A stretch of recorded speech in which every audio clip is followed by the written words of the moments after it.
We'll go ahead and call tonight's regular city council meeting to order. And for tonight's invocation, we have Pastor Ken Manning of the Taylorville Christian Church. Pastor.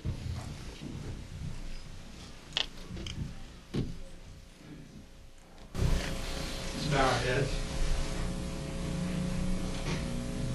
Our Father in heaven, we thank you for your love and for your mercy, and we thank you for the freedoms that you have given us to enjoy in our country, the United States of America.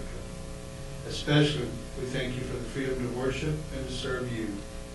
Now we ask for your wisdom and guidance upon our leaders here tonight, that the decisions that they will make will be the best for our community and will honor you. In Jesus' name we pray. Amen. Amen. Please join me in the Pledge of Allegiance. I pledge allegiance to the flag of the United States of America and to the republic for which it stands, one nation, under God, indivisible, with liberty and justice for all.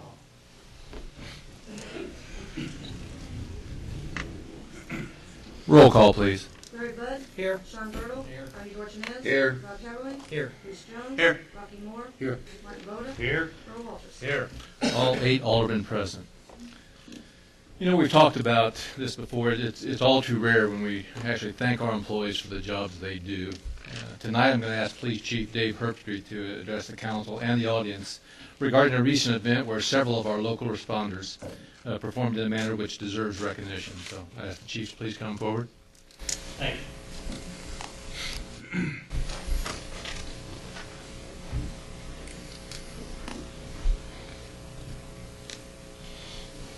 Mr. Mayor, City Council, Ivan Peabody,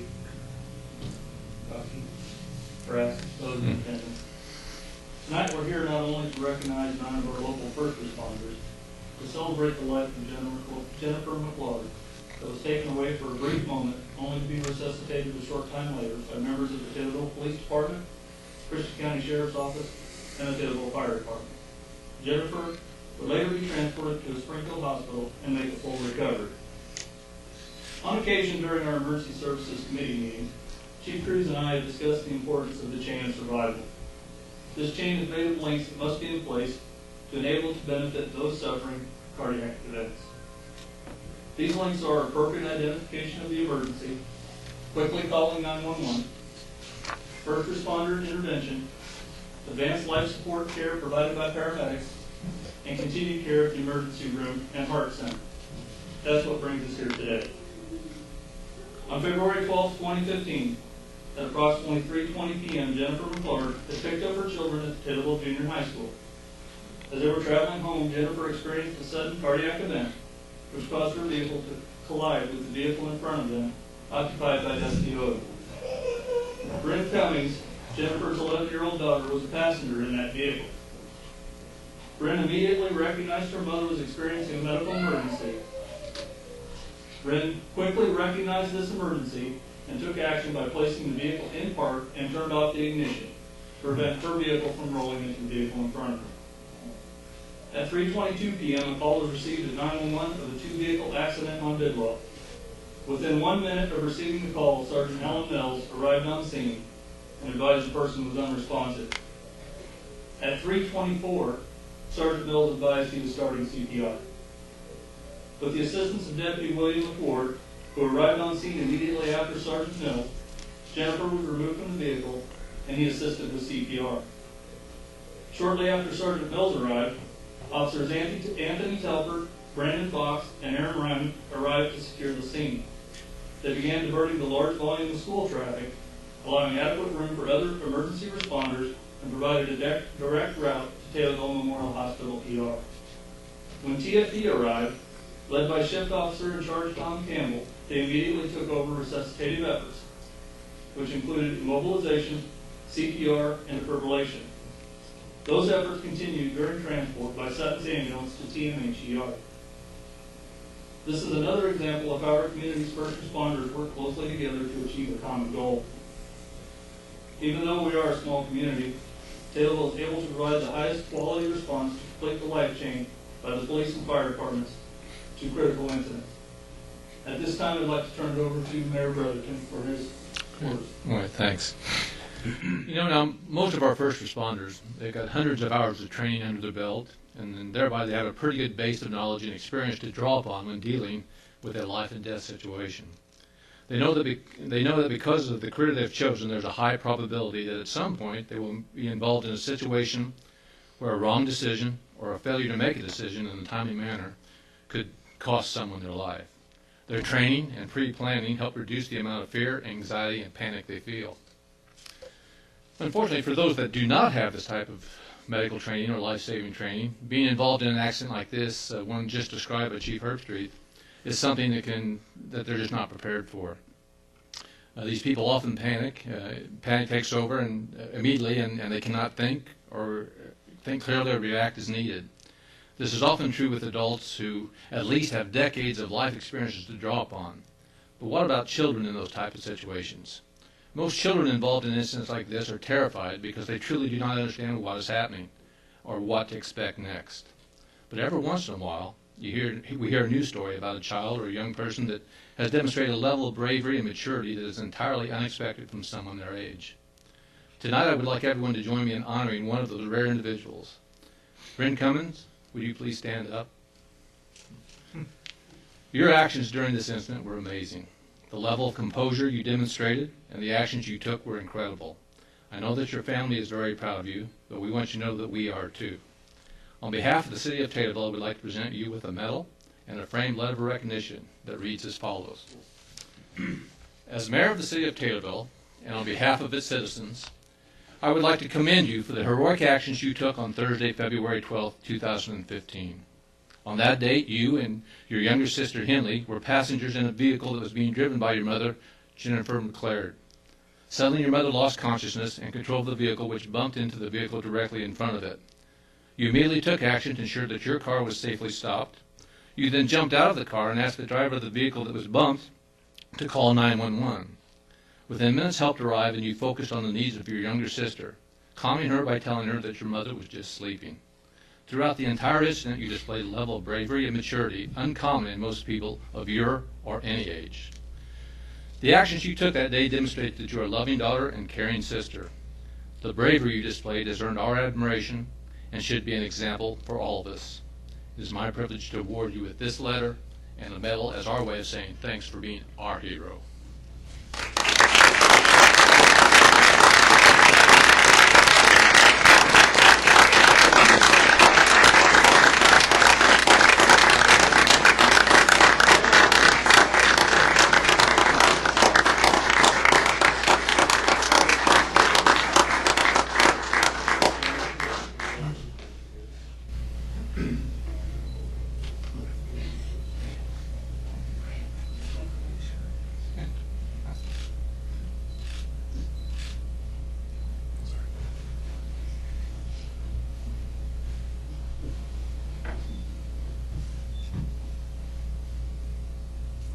I think it'd be kind of neat if your mother would help us. Would you put this around in there for us?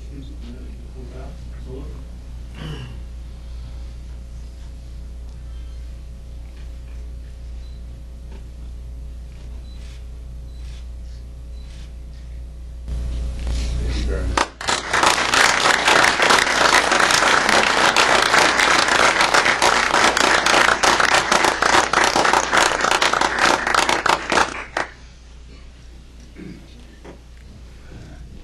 Now, Bryn didn't know this was going to happen tonight, and I've heard that she's quite a softball player, and they were supposed to be playing tonight, so I'm not sure she's excited about being here originally, but I hope she's happier now. All right, I'll turn it back over to the Chief. Thank you. At this time, I ask Sergeant Alan Mills to please step forward.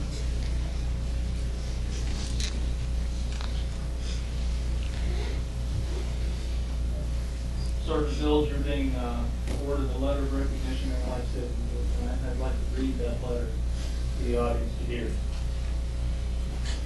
On February 12, 2015, at approximately 3:22 p.m., Christian County 911 advised of a two-vehicle accident in the 200 block of West Bidwell. You responded to the motor vehicle accident and immediately realized the driver involved in the accident was unresponsive. You provided life-saving medical aid, including performing CPR, at the scene prior to your arrival at the Taylorville prior to the arrival of the Taylorville Fire Department's second ambulance. Without your efforts, the driver would not have survived the medical issue they were experiencing. The driver has since made a complete recovery. Please accept this letter of recognition and the life-saving award on behalf of the Taylorville Police Department and the citizens we serve for your outstanding work on this incident. Let me also offer my personal thanks and congratulations for a job well done, Sergeant.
At this time, I ask Officers Anthony Telford, Brandon Fox, and Aaron Ryman to please step forward.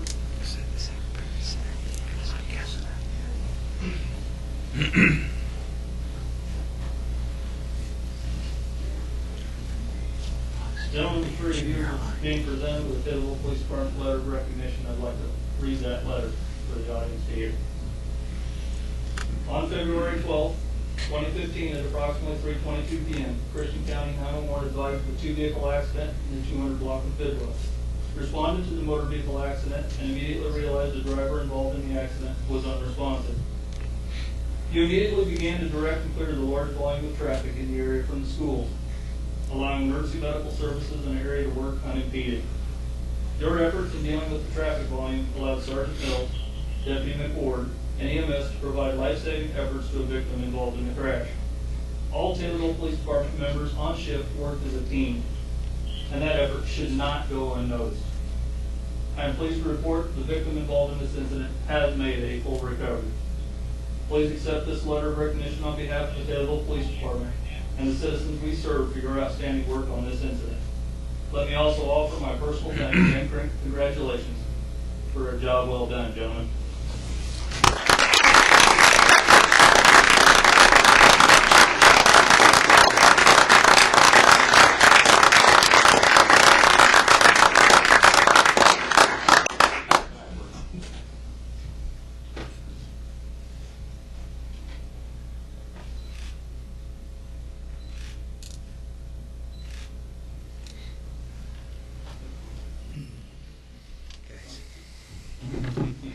I'll try to get away.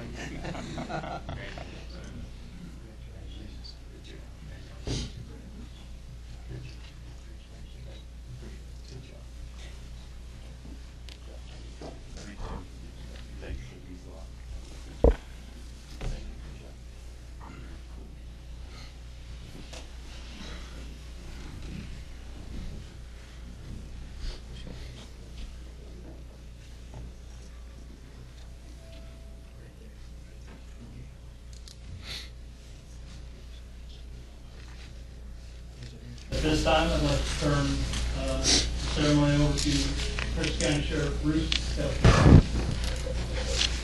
Thank you, Chief. Before I read this letter of recognition to Deputy Board, I would like to personally express my thank you to the mayor, to all the city council members, and the chief for all the assistance that the police department gives to the sheriff's department. There's a lot of times that we only have 2 deputies on, and your department is a fantastic department, and they, at any time, whenever we need help, they're right there, and they do a fantastic job.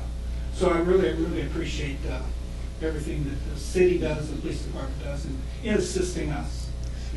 Thank you.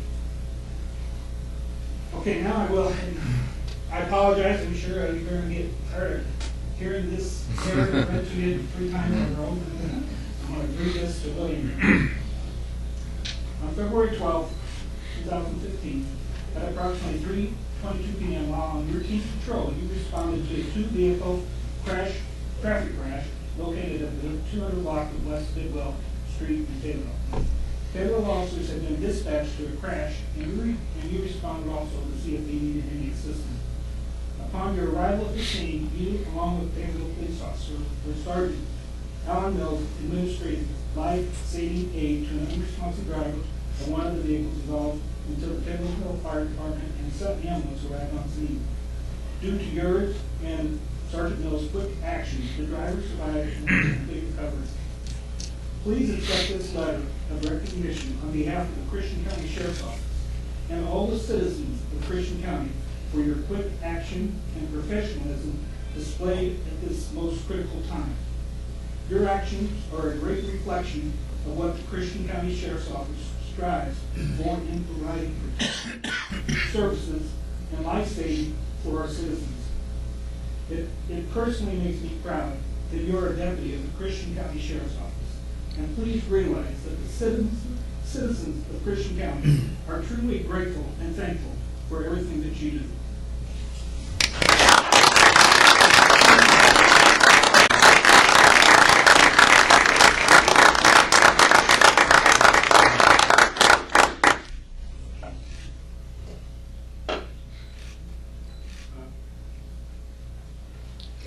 Could we get Sergeant Mills up there?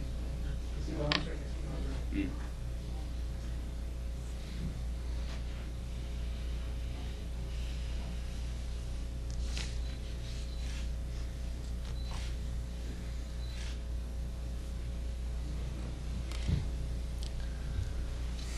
Sheriff, the deputy has to run the gauntlet too. He's in our house.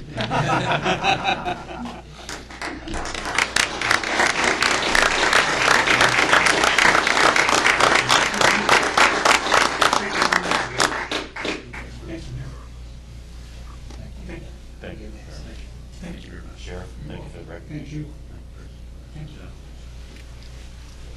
Thank you.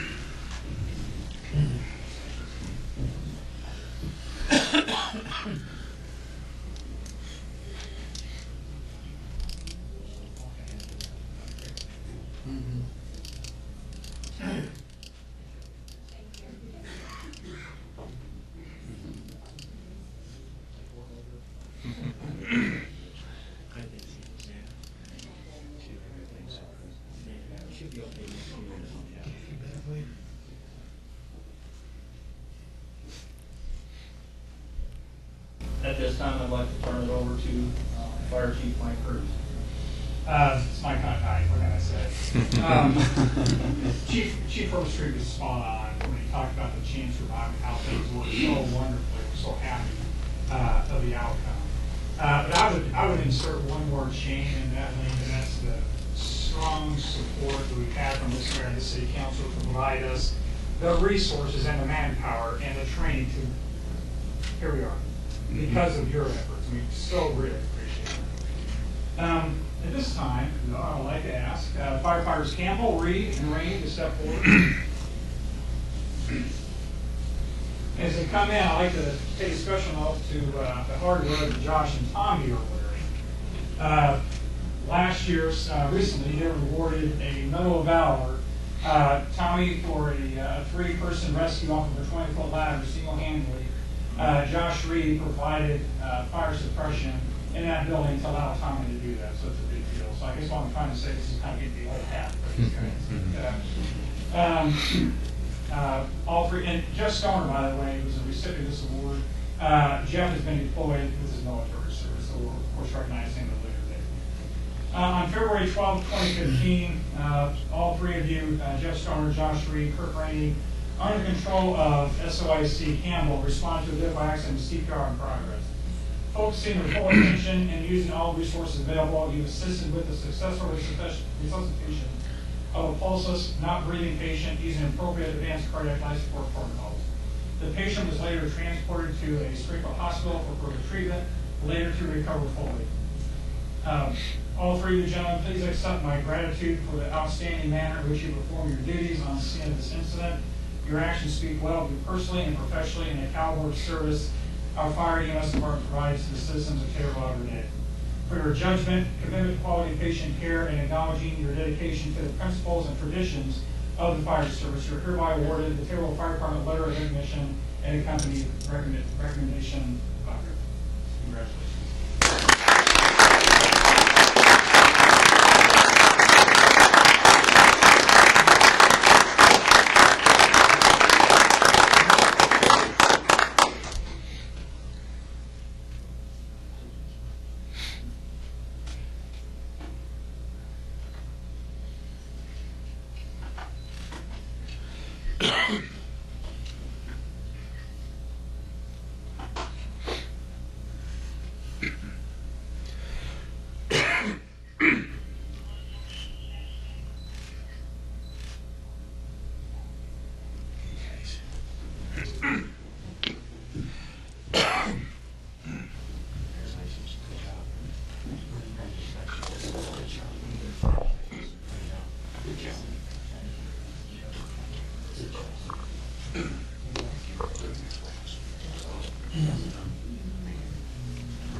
In closing, tonight's events show how different disciplines of different departments can work together. If not all of you caught that during my narrative there, but from time of dispatch, when we were notified, the police department that is, of the crash, we had personnel on scene in less than a minute. Now that was due in part to some good timing. But within 2 minutes, my personnel was started.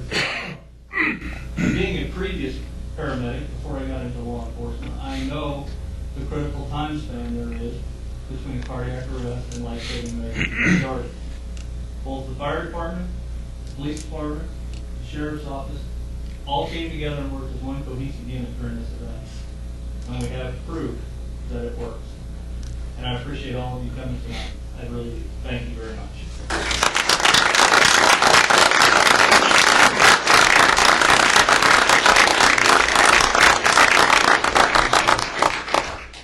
Thank you, Chief. Yeah, he will get his turn. I will quickly mention, Chief Cruz mentioned that for some of his guys it's going to be old hat. You know, I will say, unfortunately, it's rare when the story comes together that we're able to tell it publicly. These guys do stuff like this all the time. And a lot of people kind of make fun of Taylorville, saying you're kind of a Mayberry-ish town. The average person doesn't know how much stuff does go on here because we're not allowed to put it out. If you're a bad guy and you're doing something bad, well, you know, these guys may risk their life or something like that, but that's not something we can publicize out there because there's a case that goes with it, or it will embarrass the family or something like that. So it's just not the right situation. But again, this isn't a rare thing for them. You know, this type of thing, they risk their lives all the time. And we really do need to thank them more often than we do. So what I'd like to do now, if it's all right, we'll take a momentary break here for about, let's say 5 minutes. Have the cameraman hit the pause button.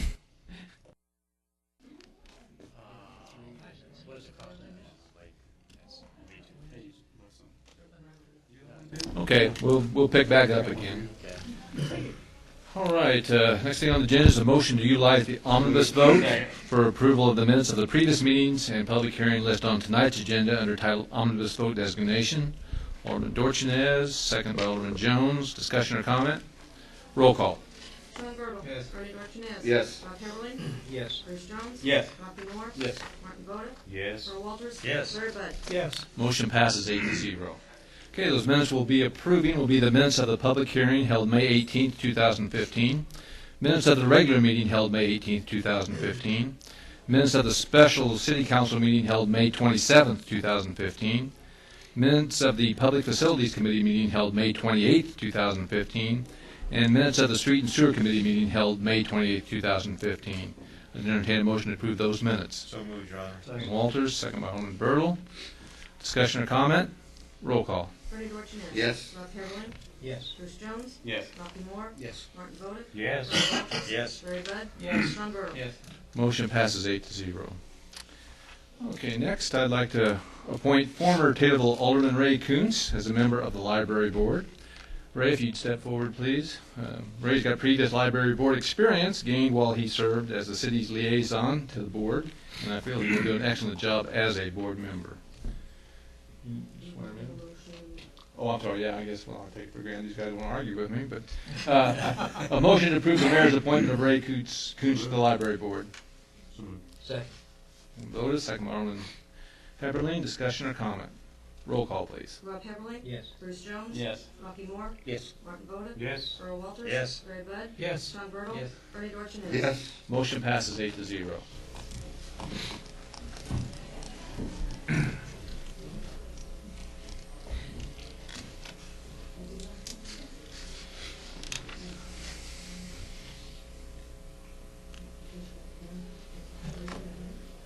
Do you solemnly swear that you will support the Constitution of the United States and the Constitution of the State of Illinois, and that you will faithfully discharge the duties of a member of the Library Board to which you were appointed according to the best of your ability? I did.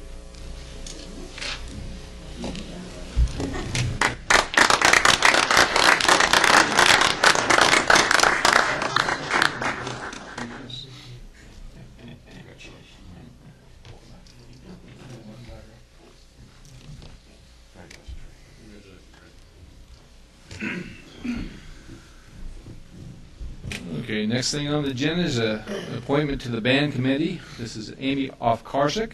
I'd entertain a motion to approve that appointment. So moved, Your Honor. Second. Alderman Voda, second by Alderman Jones. Discussion or comments? Roll call, please. Bruce Jones. Yes. Rocky Moore. Yes. Martin Voda. Yes. Earl Walters. Yes. Larry Bud. Yes. Sean Bertle. Yes. Bernie Dorchenez. Yes. Rob Heatherling. Yes. Motion passes 8-0. Okay, then I've got 3 appointments to the band committee. This would be Jonathan Newland, Dennis Jones, and Reggie Hohenstein. Is there a motion to approve that? Alderman Walters, Second comment. second by Alderman Voda. Go ahead with your comment.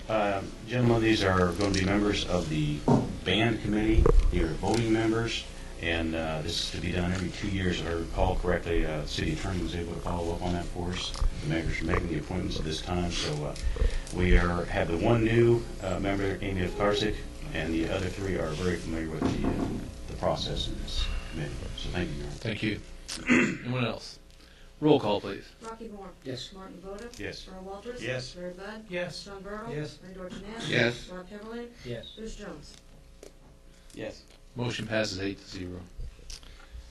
Okay, next thing we have on the agenda, I'm going to determine a motion to renew the motion to accept the recommendation of the Plan Commission for the property at 301 to 315 East Market Street.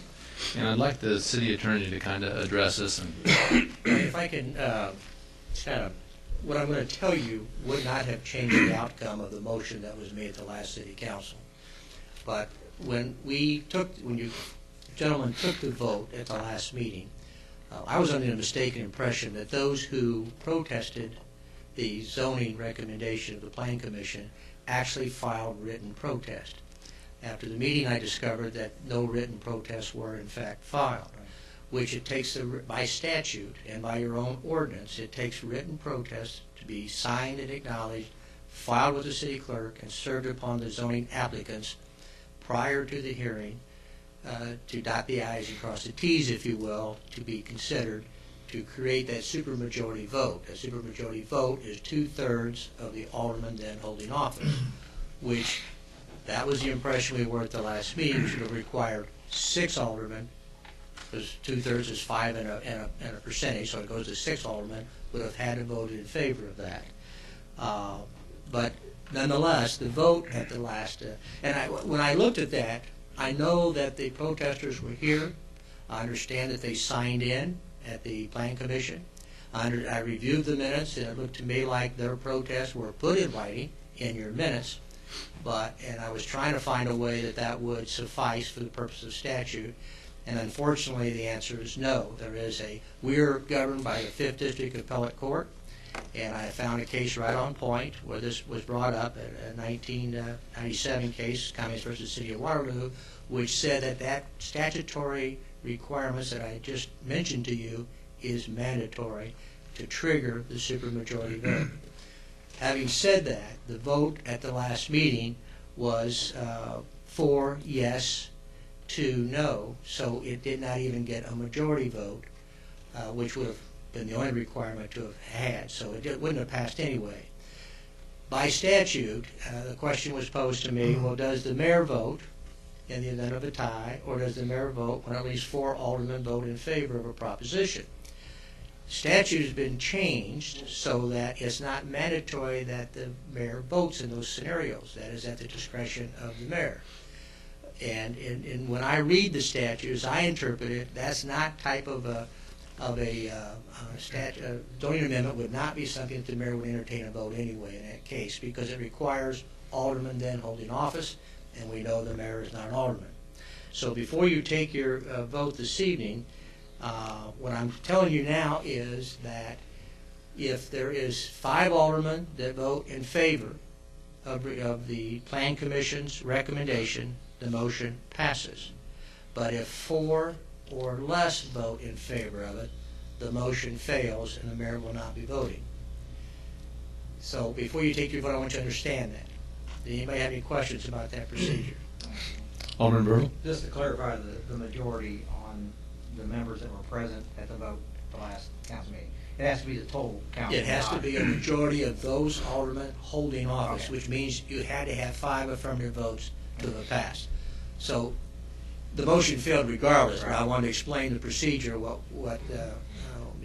not a That was more vote. for the audience because it sounds like there was a majority of that night of the people sitting here, but it wasn't a majority of the whole. There was a quorum, and a majority of the quorum said yes, but it wasn't 5 affirmative votes of all the 5 trustees and 5 aldermen that voted in favor of it. So that's why the motion failed. So then the motion that was made by, I believe, Alderman Walters, and then Alderman Bertle, you seconded, to put it back on the agenda this evening. It's not really a motion to reconsider. That would have been appropriate to do at that meeting. But a motion to renew, which is what I'm interpreting your motion to have been, can be made by any alderman, not necessarily made by one of the prevailing side. So it's properly upon your agenda this evening. And so if you, instead of saying a motion to reconsider, it's a motion to renew the motion to accept the reconsideration of the Plan Commission, or the recommendation of the Plan Commission, which of course would be the adoption of an ordinance to rezone it to commercial. If the motion does not get 5 affirmative votes this evening, you have next on your agenda is a motion to direct me to put in ordinance form a proposed special use to accommodate the suggested uses that the applicants want to do. If so, you understand that motion, that language I've given everybody, it's been passed out to the press and everyone. Following the meeting, the mayor had asked me to take a look at to see if, because special use was mentioned at the last council meeting, to determine whether or not we could legally do something that could create a multi-use in a residential area to allow a liquor ordinance. And the mayor sent me some documentation how the city of Carbondale addressed that particular issue. I had a communication with Alderman Bota on my first draft, wanting to maybe put some square footage on it. I don't know that he's actually measured the particular church, but so I just used that language to use for throwing out to you fellas. But if we read that carefully on that proposal, and if it does get adopted, it can't be adopted tonight because you got to go through a public hearing to do any zoning amendment to change your zoning code.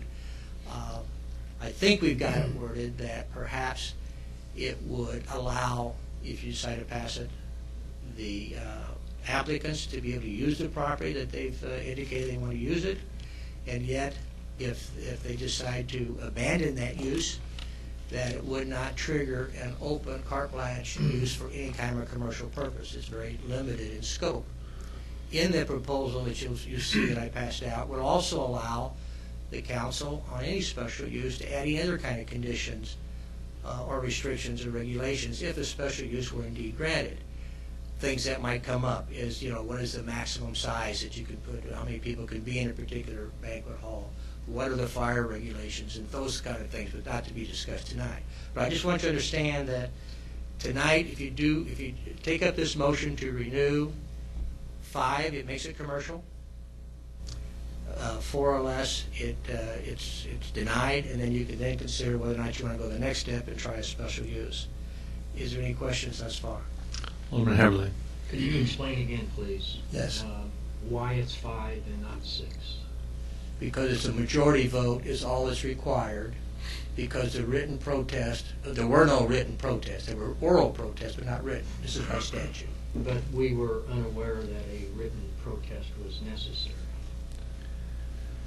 Well, I think, and I was also, but it's actually put in the paper that way. The public notice required a written protest. We checked it today to have Pam read it to us, and that's by statute. So I was trying to find a way, because I know these people that were against it in good faith came here and it made their concerns known, signed in, and their concerns were noted in the record of minutes. But the case law says, no, you still have to actually file a written protest. You serve it on the applicants that are wanting to get rezoned, so they have an opportunity to see it before the meeting. File it with the city clerk, and it's got to be done by certified mail. So there's a process that wasn't followed. I just assumed it was, because when I was here and you were answering your questions. Rocky? Yes, sir. Rocky Moore. These gentlemen had mentioned before, if we go this other route, how much farther is that throwing back down the road? They're wanting to get something done. Correct. Any zoning amendment, that's a good question, and I hope they can hear me behind me, is that any zoning amendment, you have to put a notice in the paper, not less than 15 days, no more than 30, where the planning commission will take it up, your proposal, make a recommendation to you people, and if they recommend that special use provision be adopted, a majority vote of all aldermen then will be in office. If they say no, it takes 2/3 of you to override the recommendation and get it passed. So if the motion tonight is, the second motion here to direct me to prepare an ordinance does not create the ordinance adopted tonight. It's just telling me, put it in legal form so that you can take it back to the ordinance committee if you please, have them look at it, maybe the square footage is off, maybe it should be something different. And then whatever the committee comes back to, when does the committee meet? Thursday? Yes. So it'd be in July. And then if the committee was saying, okay, this is what we want to have done, then Pam can send out the notice, and you're probably looking at a second meeting in August that would come up for a vote, best case scenario.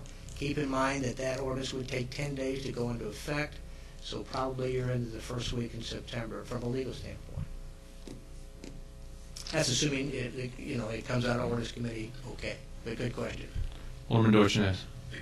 I wrongly thought at the last meeting that we had when we voted that if there was rezoning to C1, that later on that business changed, that we could revert it back to R1. I asked you that question after the meeting, and you said that's not true.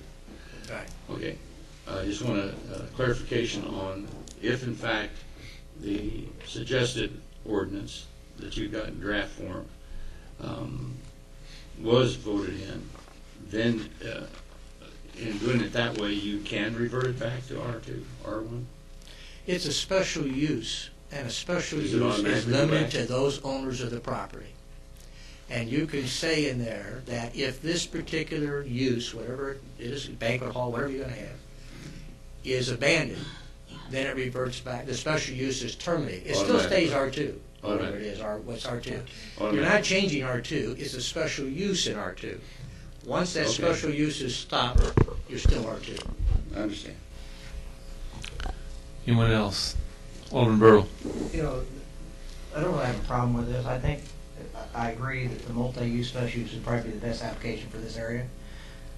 What I disagree with is that the rules and ordinance that we have in place now require these gentlemen to come in and file, a petition to have that zoning change from R2 to C1 is what they're asking for.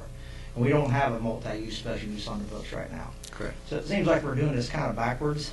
I think normally the procedure would be that somebody would request this to be put on the ordinance committee, not done in between two votes here, which kind of puts everybody in an awkward position. And I don't really like that.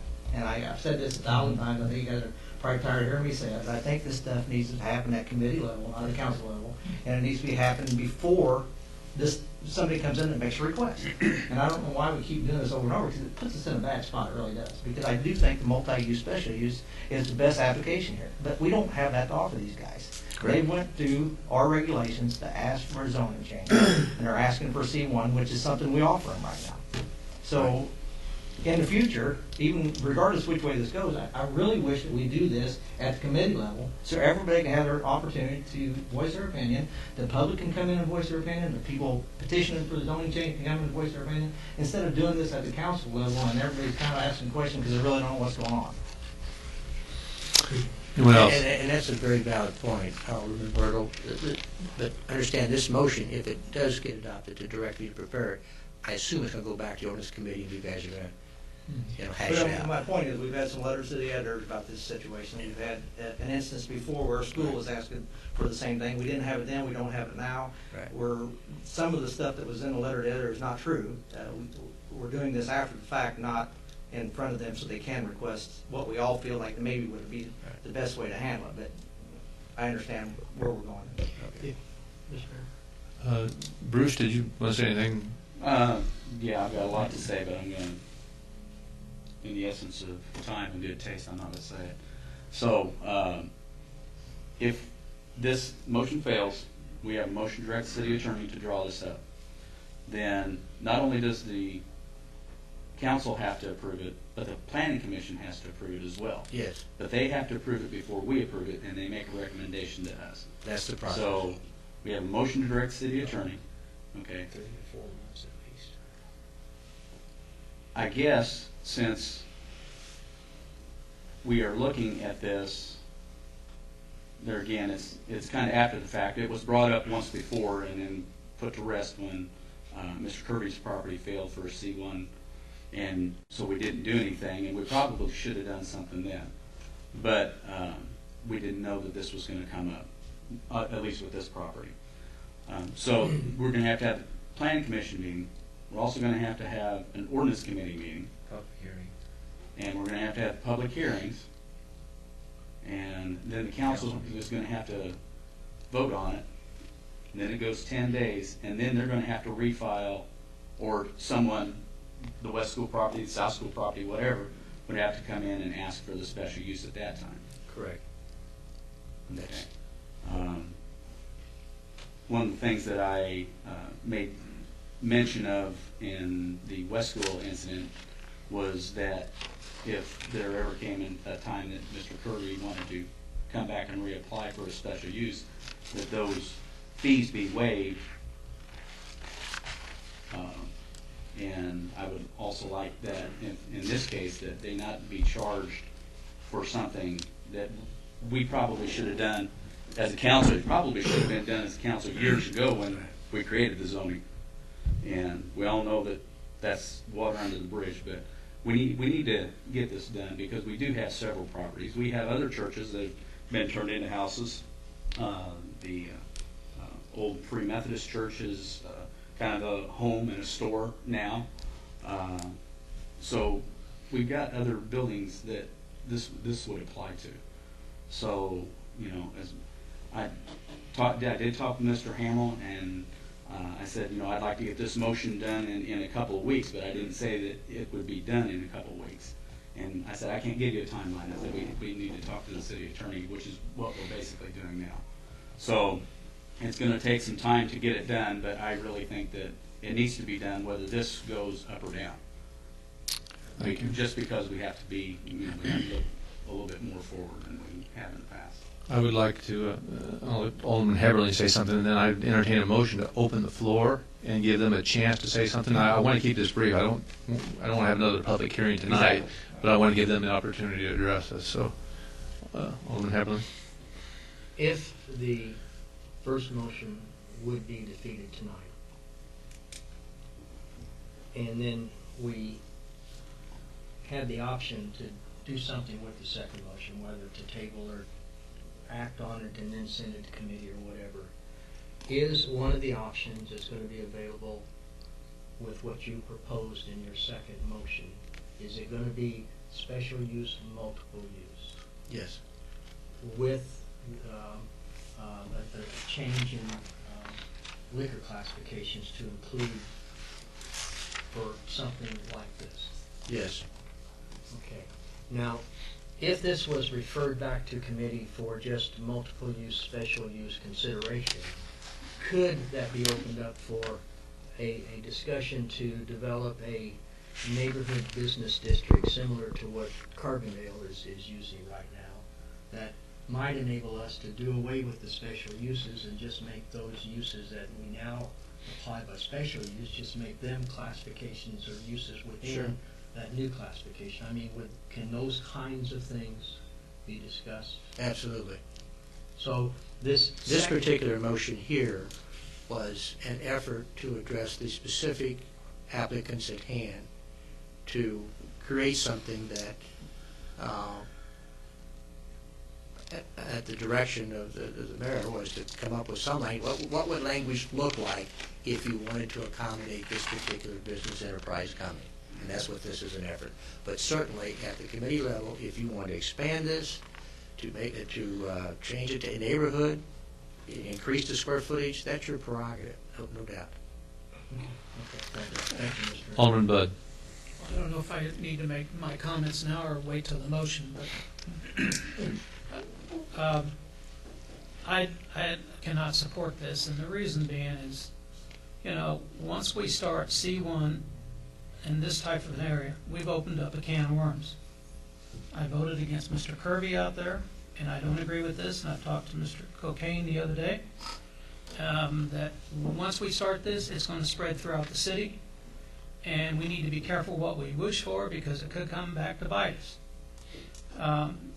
I also told Mr. Cocaine, excuse me, that we have 3 businesses in town that have this type of venue that he's proposing, and that is the American Legion, the VFW, and the Moose Lodge. Have a similar size type reception or banquet place that you want, and those are not even being utilized to the full extent that they have. 2 of those have off-street parking that can accommodate a lot of vehicles.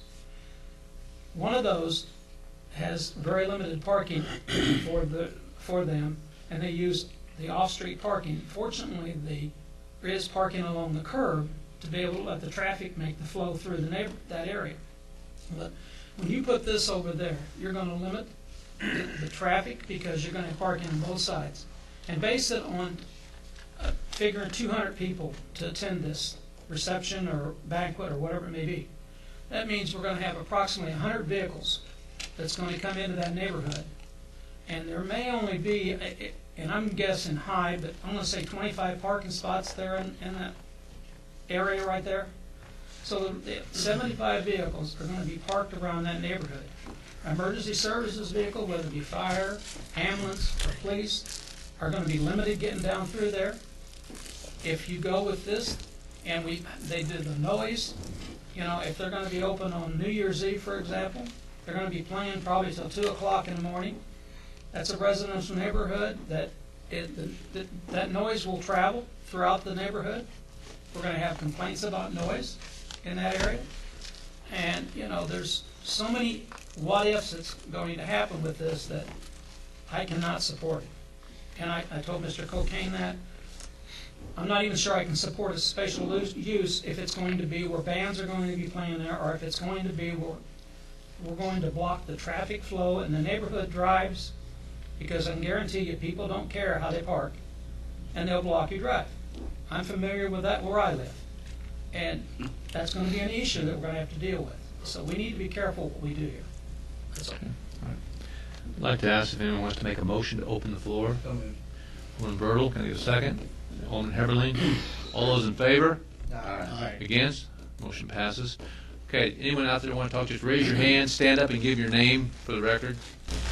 I'm Jerry Buchanan, one of the petitioners, along with Mr. Hamill, my wife, here to ask for the rezoning. I'd like to first start off and kind of restate what we plan on using the building for. I know Alderman Bud, Alderman Jones wasn't here at the last meeting, and then I have a couple of other things I'd like to speak about that wasn't spoken about before. Quickly, we're looking at using the old church facility, the sanctuary area, as a reception, type hall, event center, meeting center.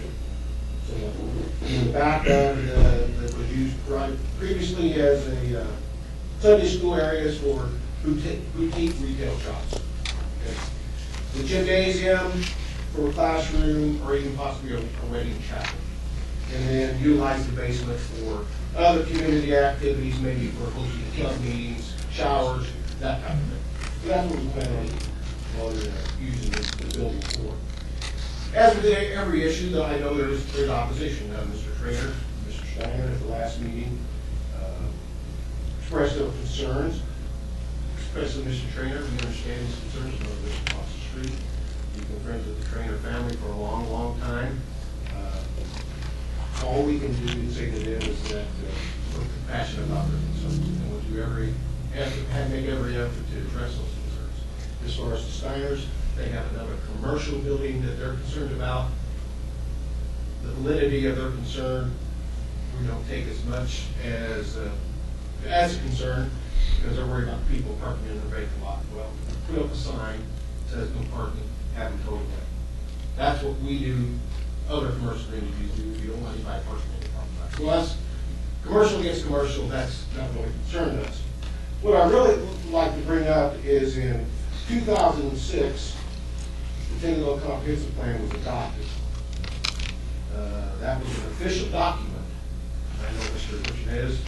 Jones was on the committee, or on the city council at that time. This was an official guide for the growth and physical development of the city for the next 10 to 20 years. In that plan, Chapter 7, under economic development, calls for zoning, flexibility, and lists 4 goals for economic development. Item number 4 specifically reads, development of hotel conference center. It says, considerable sales tax dollars are lost each year because the city does not have a hotel conference center. Now granted, we're not looking at developing a hotel conference center, but that building could be used as a conference center, it could be used as a meeting center, it could be used for receptions, and that was in the comprehensive plan. Item 4 continues to say that emphasis should continue to be placed on the Taylorville Christian Family Enterprise Zone. Now that's not been mentioned one time. This property is in the enterprise zone. Yes. What do we have an enterprise zone for? Okay, that should be used as an incentive for business growth. Items 2 and 3, now this is come out with 4 recommendations in this city, in the city plan. Items 2 and 3 items 2 is to develop tourism. Now granted, this is not something that's going to develop tourism, but it is going to develop people coming in town. I beg to differ from Mr. Budd. This is not going to be like any other facility in town. This is going to be nicer than any other facility in town. We're going to have people from out of town want to have their wedding receptions here. Do you know how many people go down to Pana to the golf course down there and have wedding receptions? A lot, because they have a nice facility. People are going to come to town. You're going to want to use this facility for the receptions, for the meetings. These people are going to buy gas. They're going to stay overnight. They'll have to spend money for lodging. They'll eat at the local restaurant. So it's just not the income that we're going to be deriving from it. The whole city as a whole is going to benefit from this. So we meet 3 out of the 4 major goals presented in this comprehensive plan. According to Christian County Economic Development Corporation, enterprise zones are among the Illinois' most important tools to stimulate economic growth and neighborhood revitalization.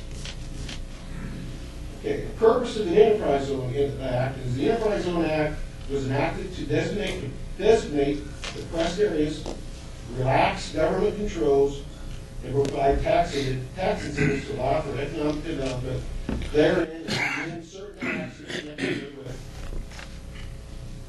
Okay, the Economic Development Committee's part of their job is to identify vacant and underused buildings available for business and industrial use and prepare documentation specifics on each, which we have done. Even though we're not on that development committee, we recognize what we're going to use that building for. Encourage modifications in the county and city zoning building standards as appropriate to further the purpose of the enterprise zoning plan.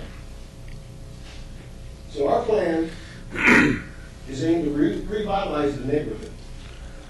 Now, within a 1 block area of this church, there's 9 homes, there's 3 vacant homes.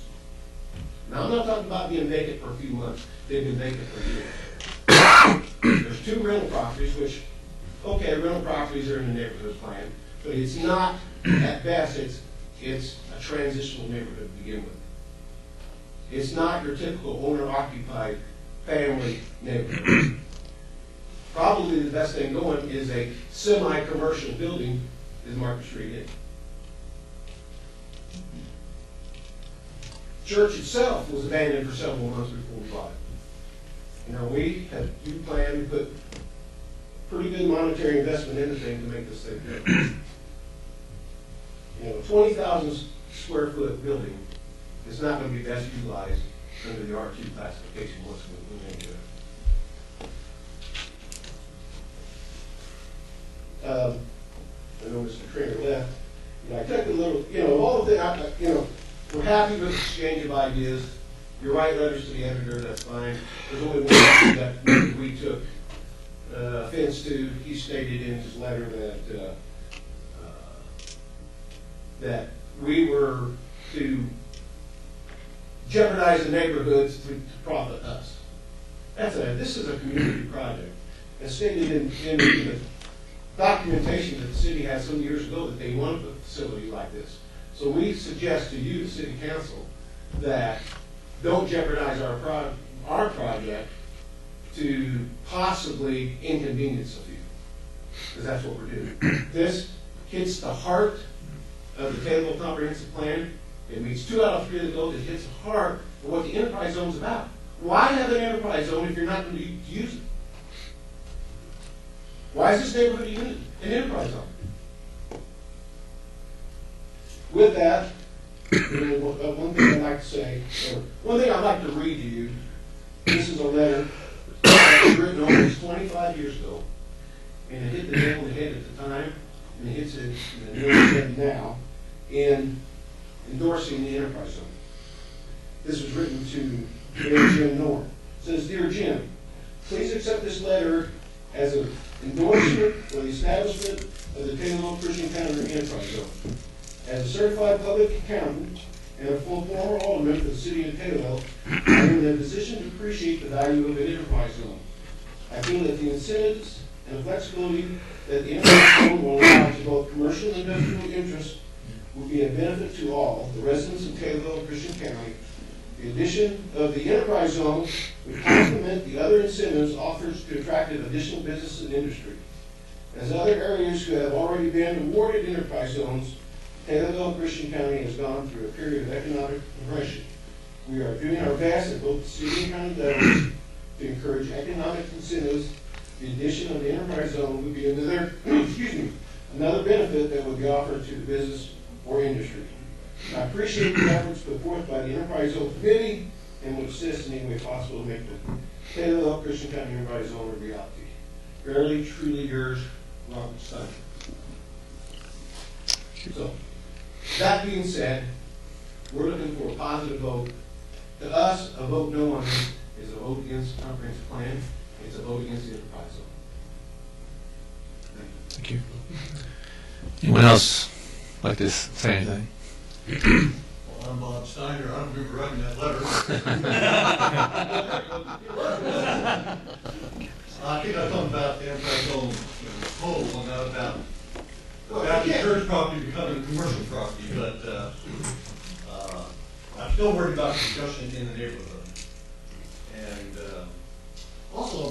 concerned about, after the fact, I called Hauser before, he said just come to the meeting and present, you've got questions. Nothing was ever said about putting something in writing that filed a protest. I don't think anybody knows about this, right? I don't think Mr. Hauser knows. He's the chairman of the commission. Okay, so I don't bring it up now. I don't know if that's. I'm sure legally that's probably the case, but no one thought we'd under that assumption at that time. Well, we're, like Rocky said, we're thankful it didn't matter that night, but he wanted to be up front and let people know what happened. Thank you for that. Thank you. Yes. And with like Steiner, it's kind of hard to pick and choose which part of the enterprise zone we want to use. Sure. If you got an enterprise zone, use it. Sure. If you don't, if it's not an enterprise zone, it's a difference. We have an enterprise zone. The only quick comment I'll make on that is the enterprise zone is like anything else, is a growing document. There was a time when we used to use it to rebuild houses. We no longer do that anymore. So it's very possible that they looked for areas that were depressed to put the enterprise zone. That was one of the things you had to look for, find some area depressed in there.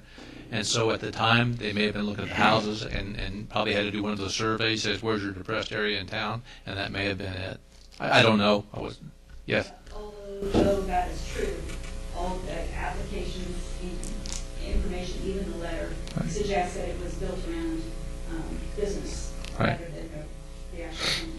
Sure. I mean, that seems to be the general idea. Right. Everyone was for the GM president. Anyone else? Yes, please. I appreciate Jerry's comments. Your name, please. I'm Richard Boyd. Thank you.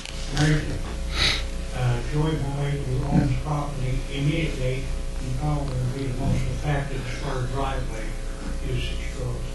Now, it's true there's no one living there, nor has there been for the last couple of years. But that doesn't mean that we want to see a commercial, adjacent to a commercial property. And I know there's going to be some problems with parking. And regardless of what Gary just said about all the enterprise zone and kind of a smoky mirrors, you folks have said you can address that with a different type of zoning without going to the commercial, which is permanent or something that may or may not pan out for that area. Thank you. One more time. Parking's been addressed. I know Mr. Brothers, the last Mr. Hauser recognized some 70 or 80 parking spots using city lots within a lot. Whether you go special use or C1, the parking doesn't change. So if your consideration is based on parking not to go C1, that can be a special use, there's no difference there. Not going to any parking spot pop up because you go special use.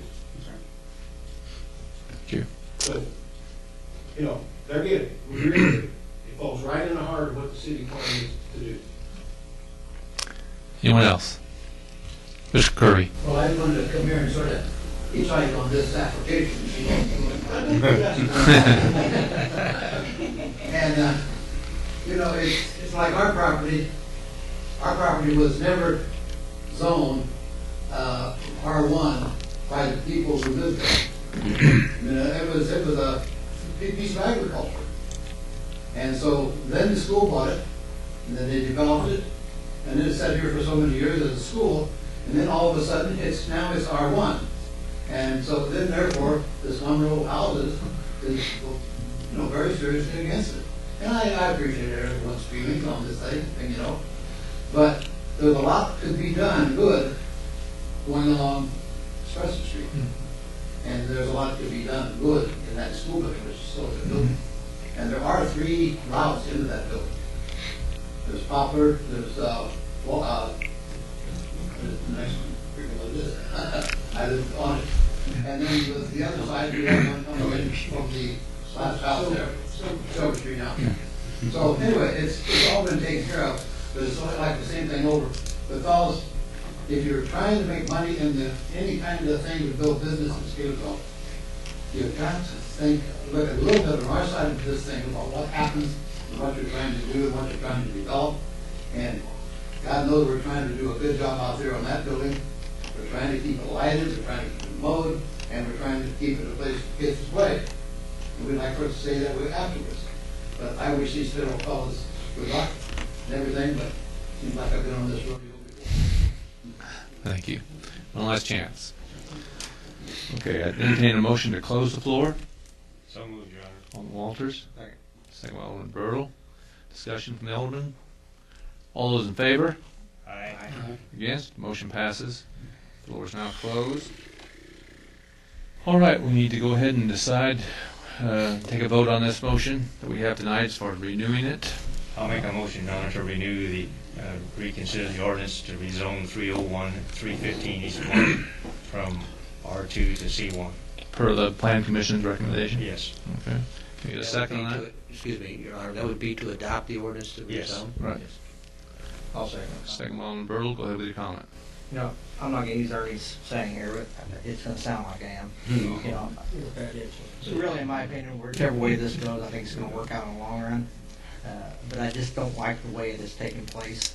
But I would make a complete different definition of Mr. Kirby's property and the property in question tonight.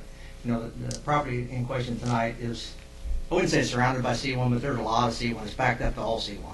There's C1 within a block and a half. If you got downtown Taylorville, there's a lot of parking lots available there. If you go to Mr. Kirby's property, the concern there is it's almost all are a residential 1 or residential 2, if not entirely surrounded by it, except for the Espresso Street section there. I think that if we keep in mind that most towns grow from the center out, you know, Walmart didn't pop up first, the courthouse was there first, and then everything kind of works around that. And when you have a piece of property like where I live, I have a church to the south of me, and I have a church to the west of me, and I'm backed up to all commercial.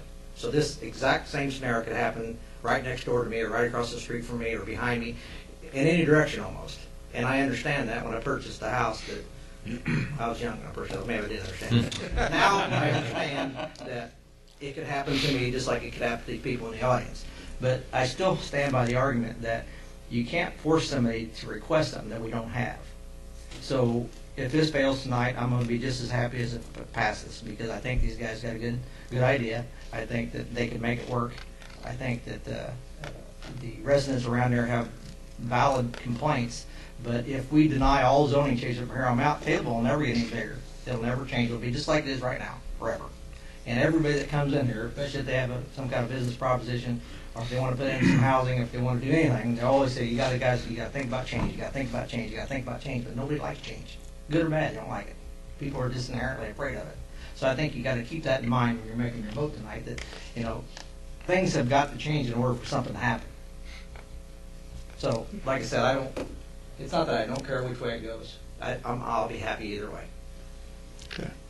All right. I think we need to take a vote. Roll call, please. Martin Boda. No. Earl Walters. Yes. Larry Bud.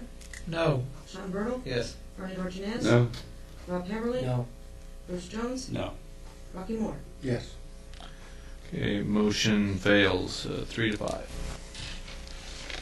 Mr. Mayor, it would be appropriate for me to make a motion to direct the city attorney to prepare an ordinance incorporating the proposed special use amendments in the city zoning code. That's what's next And I on would the like to make agenda. that motion.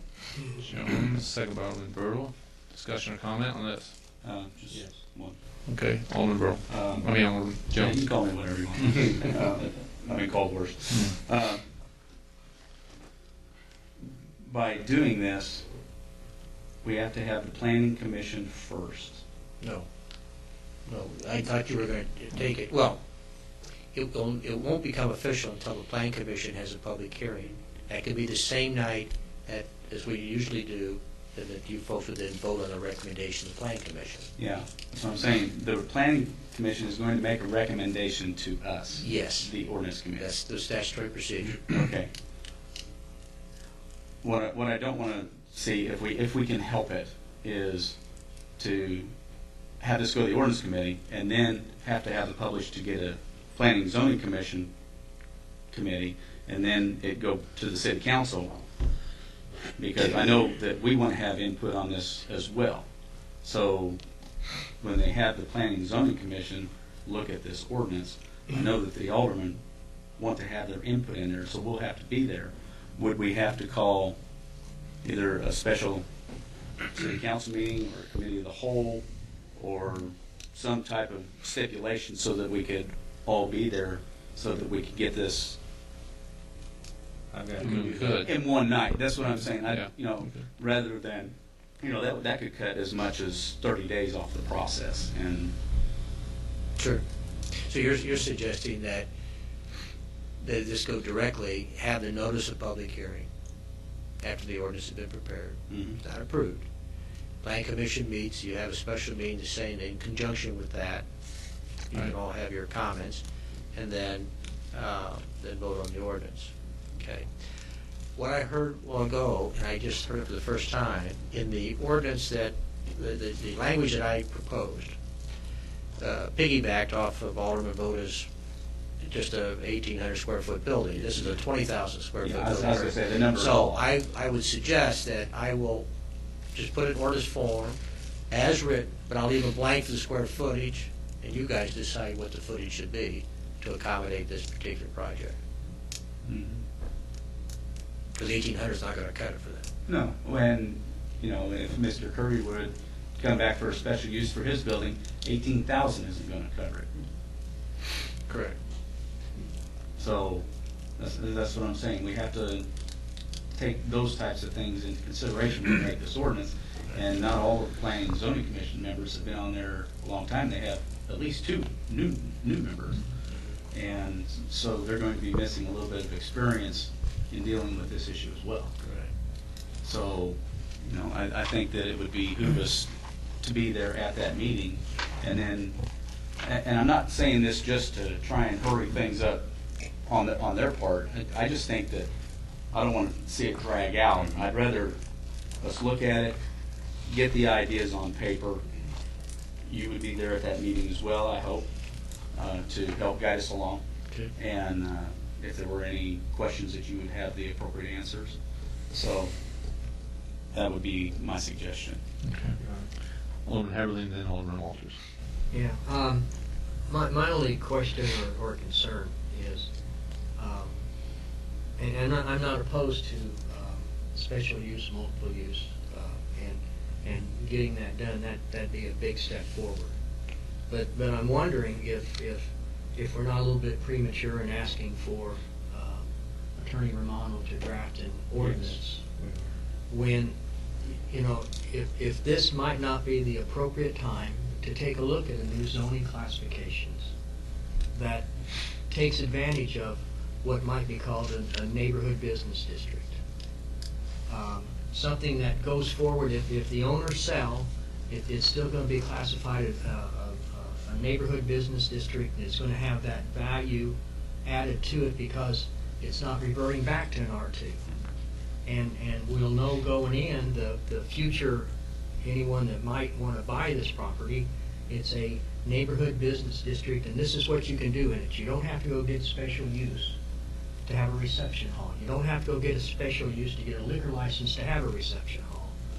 And I'm just wondering if it's not just a little bit premature to have Rocky draft that kind of ordinance suggestion, when maybe I would hope that some of you other guys would want to talk about creating a new zoning classification that allows us to take care of these areas that we have, that allows those areas to continue to be maintained, has some small restrictions on them. It protects the neighborhoods, but the neighborhoods are going to lose some of their protections. Everybody loses something in this game, but you know going in what you're going to get. So I'm just wondering if getting that ordinance drafted is not a little bit premature. Alderman Walters and then. Thank you, Mr. Honor. I respectfully disagree with 2 of my fellow Aldermen, Alderman Jones and Alderman Haverling. I apologize to the applicants that this failed tonight. I think that we're premature. There's a lot of discussion needs to be done. We're trying to hurry the process. I think it needs to go back to the ordinance committee first and follow the normal procedure that the council has done for the last 20-some years. It goes to the ordinance committee first. They can get ideas and so forth put together and discuss various options. then, if I understand it right, the city clerk has to schedule then a planning commission meeting, and they'll have to be scheduled well in advance. Then after that, then we can, if we resolve things at the ordinance committee, then would go to the planning commission, then we can have the public hearing and have discussion. If we do this as suggested by Alderman Jones, it doesn't give us sufficient time for in-depth discussion at a committee meeting, which is what this needs to be done. So I can't support Alderman Jones and Alderman Heberling at this point in trying to circumvent or hurry the system through.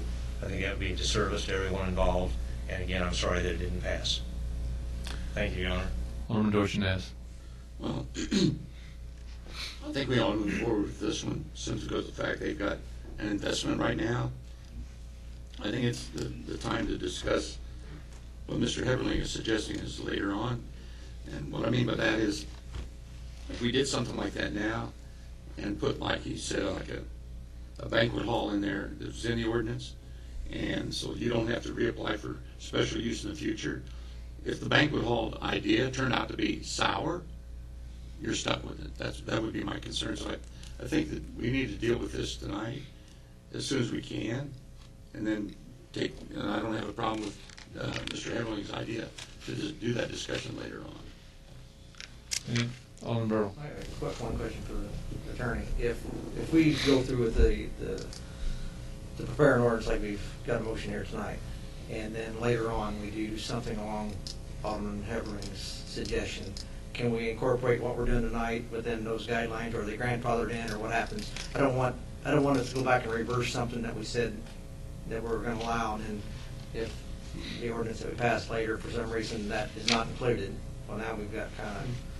It's a good question. You can. I mean, you keep in mind the zoning code is a breathing document. You have the right to amend it anytime you want, following your comprehensive plan and so forth.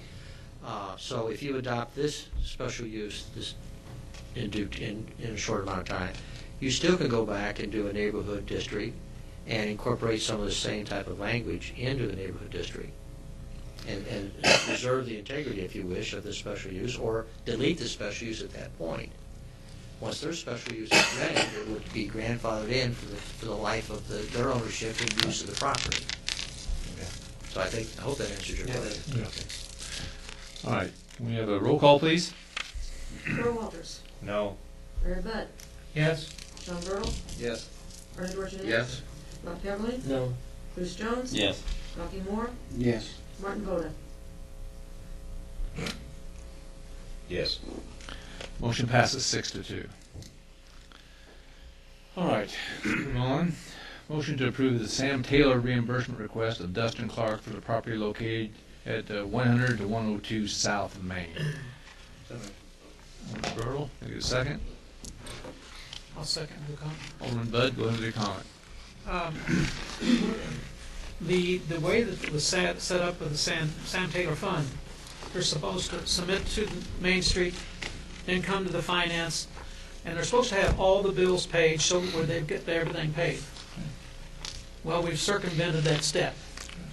It has not come to finance, and they do not have all the paperwork submitted. The good thing of it is it does show that they have paid a majority of the masonry work for the front of the building. And there's approximately $34,500 in the Sam Taylor Fund left. And there's at least two other outstandings, and that's Mr. Broadus and then advanced title.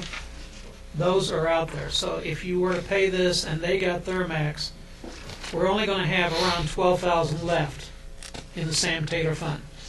I'm not against this, but I think that everybody needs to understand there's a process that needs to be followed, and they've done a good job there. Whether the windows meet the Sam Taylor guidelines, I'm not sure, but at least they have done a nice masonry work on the front of it. It blends in real good, in my opinion, and I will be voting yes for this, but I want it to be known that they need to follow the same process that everybody else has. Anyone else before we vote? Alderman Walters. I take issue with some of the documents provided. I'm under the impression, I think our city clerk and the mayor is also, it keeps referring to Taylorville Main Street. It's no longer Taylorville Main Street, so these aren't the proper documents. If they changed it to downtown Taylorville, then the documents need to say downtown Taylorville, and they're not completed. And it was done after the fact, as Alderman Bud mentions. So if we're gonna follow procedure, then we need to follow procedure. And I think that was kind of pushed through at a time when Taylorville Main Street was basically disappearing, falling apart. And so, he stepped forward and tried to hold it together again. But, we lost its leader. She went somewhere else, and so they've had some internal problems, I think. But I think they're back on track now. And there's no question that we wanted Mr. Clark to clean up that building. Our biggest fear was if it had sit there for a couple of years, the way some of the businesses have around here, and not addressed it. So I think we're all glad to see him do what he's done, and would like him to continue.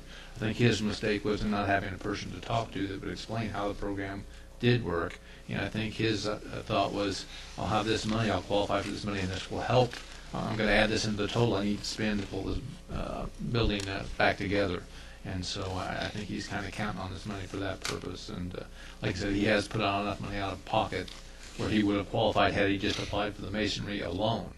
And so, given that, I have no problem approving it myself. To further comment on there, if Taylorville Main Street has been changed to downtown Taylorville as an Illinois not-for-profit corporation, we haven't seen any new corporation papers. All right, that's true. Mr. Mayor? Yes. We still have two that will be under the Taylorville Main Street, and that's Mr. Broadus and Advanced Title. Those were applied for and approved under that. So when we do finally get the finalized on those, it's still going to show Main Street. Main Street. And again, as Alderman Bud mentioned, Your Honor, if I may, I'm not against it. I just want the proper paperwork filled out and the proper paperwork submitted to the city of Taylorville for our archives. Appreciate it. Alderman Voda. City Attorney, is there an issue with accepting it as it is? Well, legally, yes. Okay, that's right there. It just tells us I right mean, there. just have to get the right forms filled out and pass it next month. Anyone, you want to table or you want to amend it? Amend it when the proper paperwork is in there? We amend it, we're not going to have right documents tonight. Well, I mean, I think everything's right except for the name of the organization. I mean, that's your major concern, right? And the incorporation papers. Right. You could make the motion to approve it subject to receipt of those two documents. Right. So, I mean, if you want to do that tonight. Would you amend it for that? Okay. Bertle, you amend your second? Yes. All right. Roll call, please. Larry Bud. Yes. Sean Bertle. Yes. Bernie Dorchenez. Yes. Rob Heatherly. Yes. Bruce Jones. Yes. Rocky Moore. Yes. Martin Voda. Yes. Earl Walters. Comment, Your Honor, is Yes. based upon what was suggested when Right. we received those documents. Amended That's correct. per those documents. And I'll vote yes. It was subject to, yes. Subject to. All right. Motion passes 8-0. Okay, next we have a motion to rescind the motion to accept the low quote of $2,445 from West Sand and Trucking to install 123 tons at 6 inches deep of CA6 road pack to roll and compact the 100 by 50-foot area on the north end of the airport parking lot, with the city to provide the prep work geotextile. Alderman Voda, you want to comment on Go this? ahead and make a motion and I'll comment. Okay, Alderman Voda, can you get a second? Second. Alderman Moore, go ahead with your comment. For those, we were at the meeting, we discussed this in great detail at Street and Sewer. Basically what it is it was underbid, and we found out that the city was able to, Mr. Wiseman, come up with the correct numbers, has freed up the people to be able to do the job at the cost that's acceptable. So we're going to, and we did talk with Mr. West, and he had no problem with the rescinding of this particular motion, and he understood totally that he had underbid, and he was at fault, and he was accepting this as a blessing, to be honest with you. So Your Honor, that's why this is on the agenda this evening. Okay. If I could make a comment, Superintendent Wiseman was on vacation last meeting, as I remember. Since the city's going to be doing the work, I spoke with John Miracle again today. He again asked if that could be coordinated with his office on a Friday. So, can you make sure the weather's good too, Dick? Yeah. Did he say it was Friday?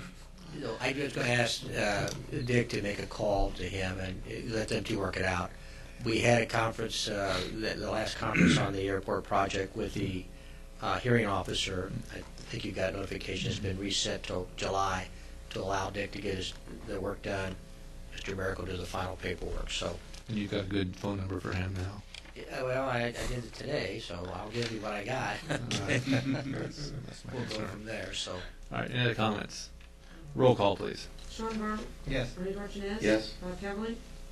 Yes. Bruce Jones. Yes. Rocky Moore. Yes. Martin Voda. Yes. Earl Walters. Yes. Larry Bud. Yes. Motion passes 8-0.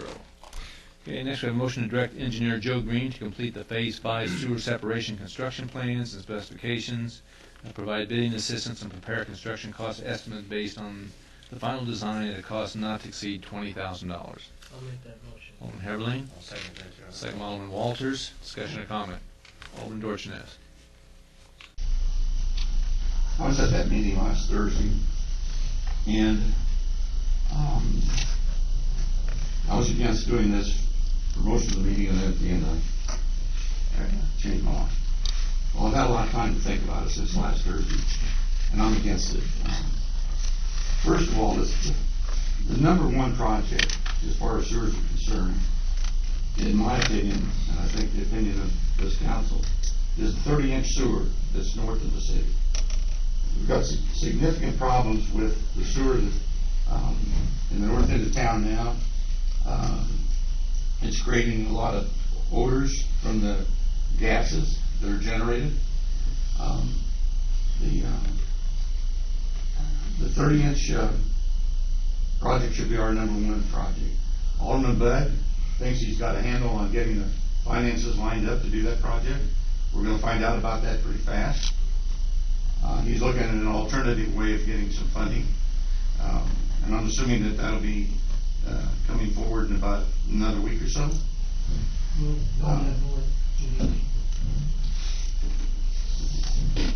Everyone's aware of the importance of getting that project completed, that 30-inch sewer.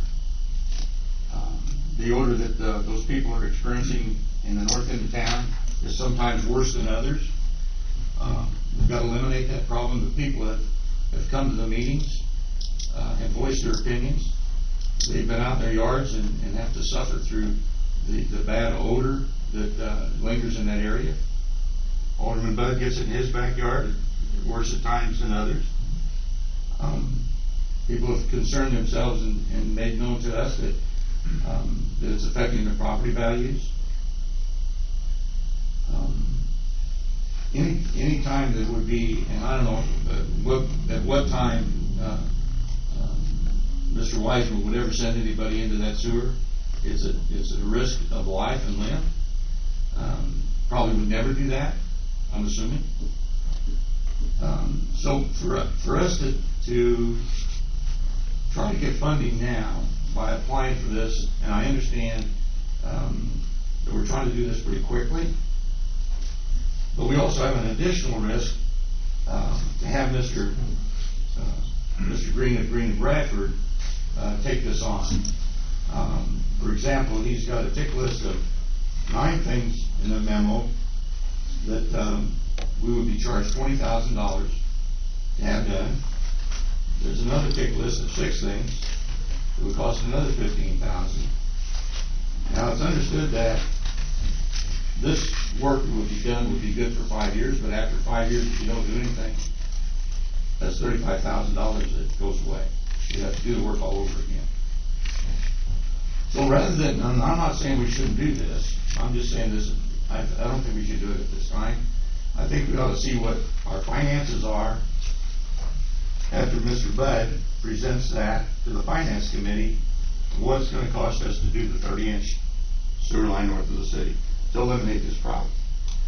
Once we find that out, then if we've got the funding is there, if there was a revenue stream to do this, I don't have a problem with that.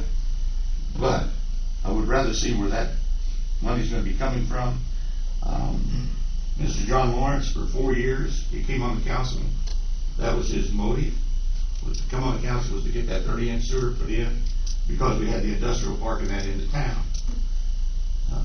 4 years, under the 4 years that he spent on the council, that never happened. We never got the funding. We never got that done. industrial park switched up by Walmart. But we've got the problem with the sewer odor right now, and we gotta deal with that. And in my opinion, that's number one. So rather than do this, I'd rather have us find out about that next week or 2 weeks, and I would make a motion to table this tonight. Motion to table is second. I'll second, we can't have discussion. That's right, yeah, get the second.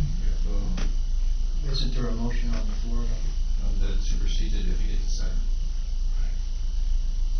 Going once, twice. No, I want some discussion first, so I'm not gonna. There's no second table, so that motion dies for lack of a So I second. will table, I'll make motion to table before we get to the next vote. We don't get the discussion. And I don't want to take all my on this, and then I'll Everly talk. When Mr. Schwartz was here, he made it very clear that we have ample money to do both of them. And, basically what he was looking at, and there's no question about it. In fact, he thought there was room to spare. The gentleman you bring here, at your next meeting, he's in the same business. He's gonna hope that he can provide at a cost even less, better interest rates, less overhead for charging those rates, so we might even save more, we make even more. The fact is, we've got a project here that, I'm using the analogy of Route 29. We're almost done, guys. We're almost done. Why would you do 80% of a project and not finish it? It just doesn't make sense to look bad to the taxpayers who we passed the sales tax for to fund this thing, and now we're not gonna finish the project. That makes us all look bad. I was the one who started the 30-inch thing before John did, as far as connecting it because of all the problems we had in the Northeast. I talked to Joe Green, that only makes sense, doesn't it, to do a bypass? He said yes. At that time, that became one of our top, I think we had a list of 5 or 6 priorities, and I fought to have that put on that list. Because we never did have the money or could find the money, we always got pushed back because we said, well, we got this money that will fit. Originally, I thought it would take care of the sanitary sewers, and found out it was only for the storm sewers only. And so it didn't fit into the funding process at that time. But there's room to do both, and if we don't get this money now, I guarantee we won't have money in 2 or 3 years because we won't have the grant. And the way the state is going, those grants are gonna start drying up pretty quickly. We already see the funding problems that the state got, so. My opinion, if there's a chance that we can put it in there and get that funding now, we better take advantage of it right now, or we'll be looking back in a couple of years and saying, why didn't we get this thing finished? And councils ahead of the time will say, why would you do a project 80% and not go ahead and finish it? It just doesn't make sense. And there is room, and there's money to do it, so. Alderman Everly. Thank you, Mr. Mayor. A vote on this motion tonight does not change our priorities as far as starting and completing 30-inch northeast sewer. The vote on this motion tonight does not approve this project. It only approves the use of $20,000 to enable Engineer Green to draw up the plans that are going to be required by the EPA to even consider us in approving the funds for a low-interest loan.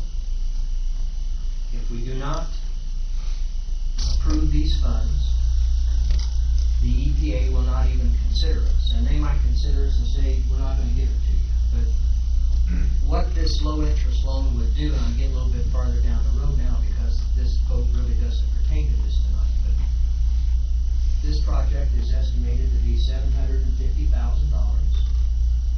If we was to finance this project through the bonding effort, the estimated finance cost there is $340,000 over the life of that debt.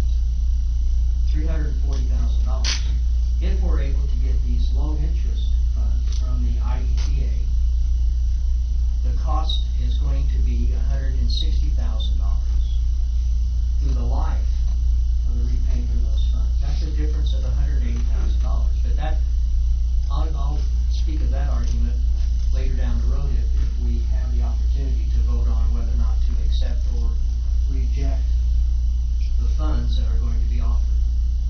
But what I would like for you gentlemen to consider tonight is just a motion to get the plans drawn up. You don't have to vote on the project itself, and in fact that's not what this motion is again. It's just to get the plans drawn up. So I ask for your support on this. And then at a later date, and perhaps after we find out for sure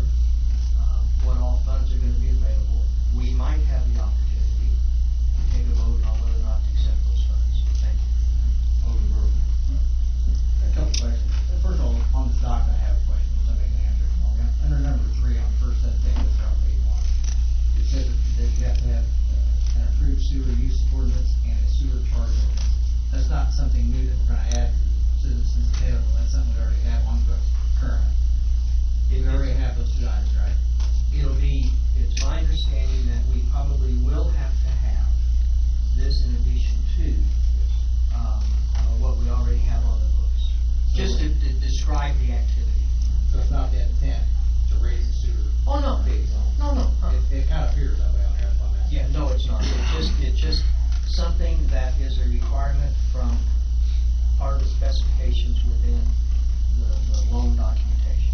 I want to get this straight. I know you guys don't want to hear this, I'll say it again. I don't have a problem with this at all. What I have a problem with is this is brought under any other matters. We're talking about in total, if you do both items on here, $35,000, and we're talking about it under any other matters. Now we're talking about a city council meeting. And I realize that sometimes there's an issue that has to be done in a fairly fast time frame.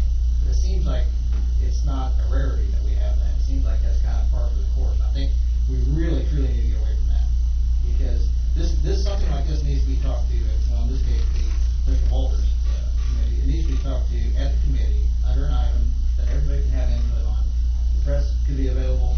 If we have attorney questions, we can ask him, things like that. And when it's done this way, it puts everybody at rest for making a mistake, doing something that maybe we shouldn't be. I don't have a problem with getting a low interest loan. I think it's a fantastic idea. I just have a problem with the way it presented again, and I have a problem with that one question on number 3 there, whether we're going to charge more sewer rates in order to pay for this thing. So I don't necessarily have a problem with getting it ready, but I do have a problem with the procedure again. And if I Mr. To address that concern again, and we did have a rather lengthy discussion at the Street and Sewer Committee meeting last Thursday night. I received a phone call late Thursday. It was 2 weeks ago, or a week ago last Thursday. By the time that I made contact with Engineer Green, it was Friday, and the agendas were already made.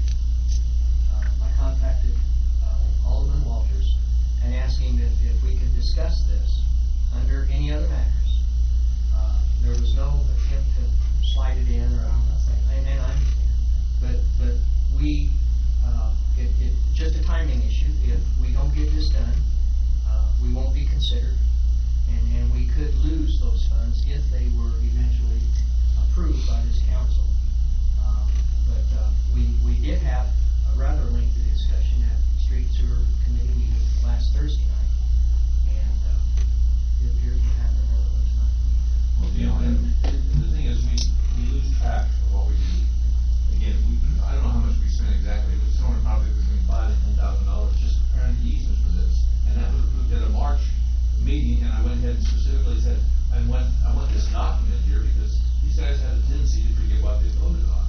We voted to go ahead with this project and start looking for funding on it and paying some of those minutes for us. If I could, my point is, though, when you do it under any other matter, if there's a change, or you want to add something, or if you have a question, you can't do it. You can't take action on any other matter. We have to do it at this venue, which is really not the appropriate venue to be doing that. Well, I agree, in a perfect world, you're right. And I understand it happens occasionally. I understand that wholeheartedly. But it seems like it happens more and more. It doesn't happen occasionally. It happens on a pretty routine basis anymore.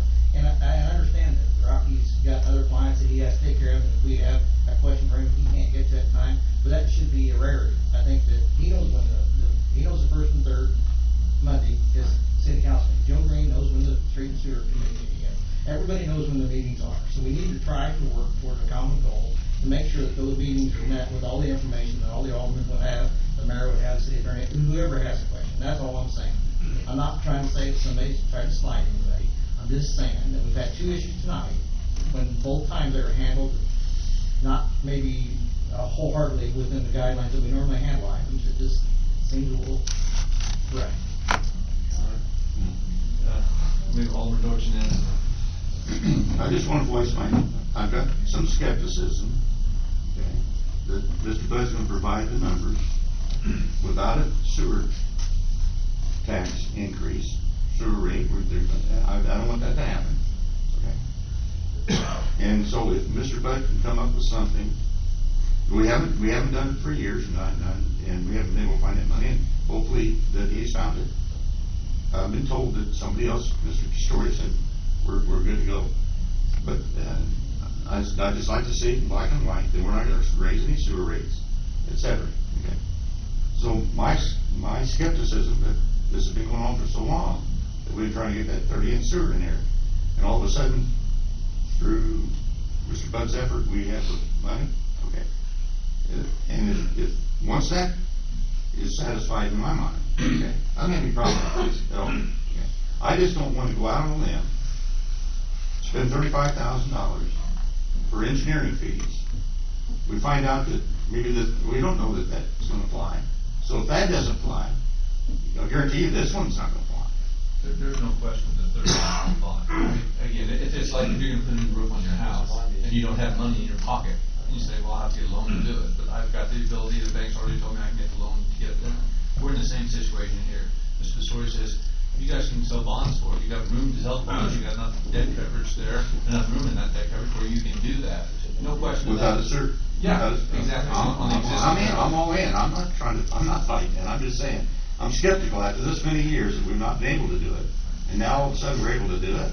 Oh, we've always been able to do it. We just haven't been willing to because we were trying to get the other projects done, the $10 million worth of the sales tax stuff. And we didn't want to put more debt on top of it right there. The urgency came when we found about the odor and the concentration problem. That's what's changed. Originally when it was planned in there, it was just because the capacity wasn't there in the old lines in the northeast there, and that's where we get back to the industrial park. Why? The only way to fix that so we could have businesses come in there, which go around town instead of going through town. But the urgency has now come up in the last couple of years because of the concentration in the line. I understand that, I'm serious. Alderman Walters. Thank you, Your Honor. Our city engineer, Joe Green, called me and discussed this with me over the phone. And he said that there's new guidelines, new regulations with IEPA, and it has to be shelf ready. To be shelf ready for us to be even considered as a requirement, the documentation needed to receive the loan commitment. So again, we're not asking for $35,000, we're asking for $20,000. If that fails, we're not going to ask for the $15,000. So that's what we're looking at this point. My point is you're going to spend $35,000 before you ever get that loan. So you can say $20,000, that's just the start. You're going to have to do another $15,000. And Mr. Green told me that if that loan, if it doesn't go through, if we don't do anything with it, it'll sit there for 5 years. And after 5 years, you're going to start all over. You lose that $35,000. That's what he told me. He told me the same exact thing. Nothing is being hidden. He told me the exact same thing. Well, you're risking $35,000. Right. How do you look at it? We risk all kinds of things. Okay. 27 All right. Don't roll the dice. That's fine. So I don't see a problem doing it. And again, to help the mayor along with this also, the bond issue is a given. We have the ability. It's a done deal, gentlemen. It just depends on what the interest rates are going to be. Doesn't matter if we go with the ABC or AD, what. Doesn't matter. If we choose to do the bond issue, as Alderman Bud is working on, it's a done deal. That sewer project will be done. We worked for almost 5 years with this $10 million that you gentlemen entrusted with to oversee on that. And this is, as the mayor mentioned, is the last leg of that to try to get that project done, to complete that project. So we need to proceed with this. Thank you, Your Honor.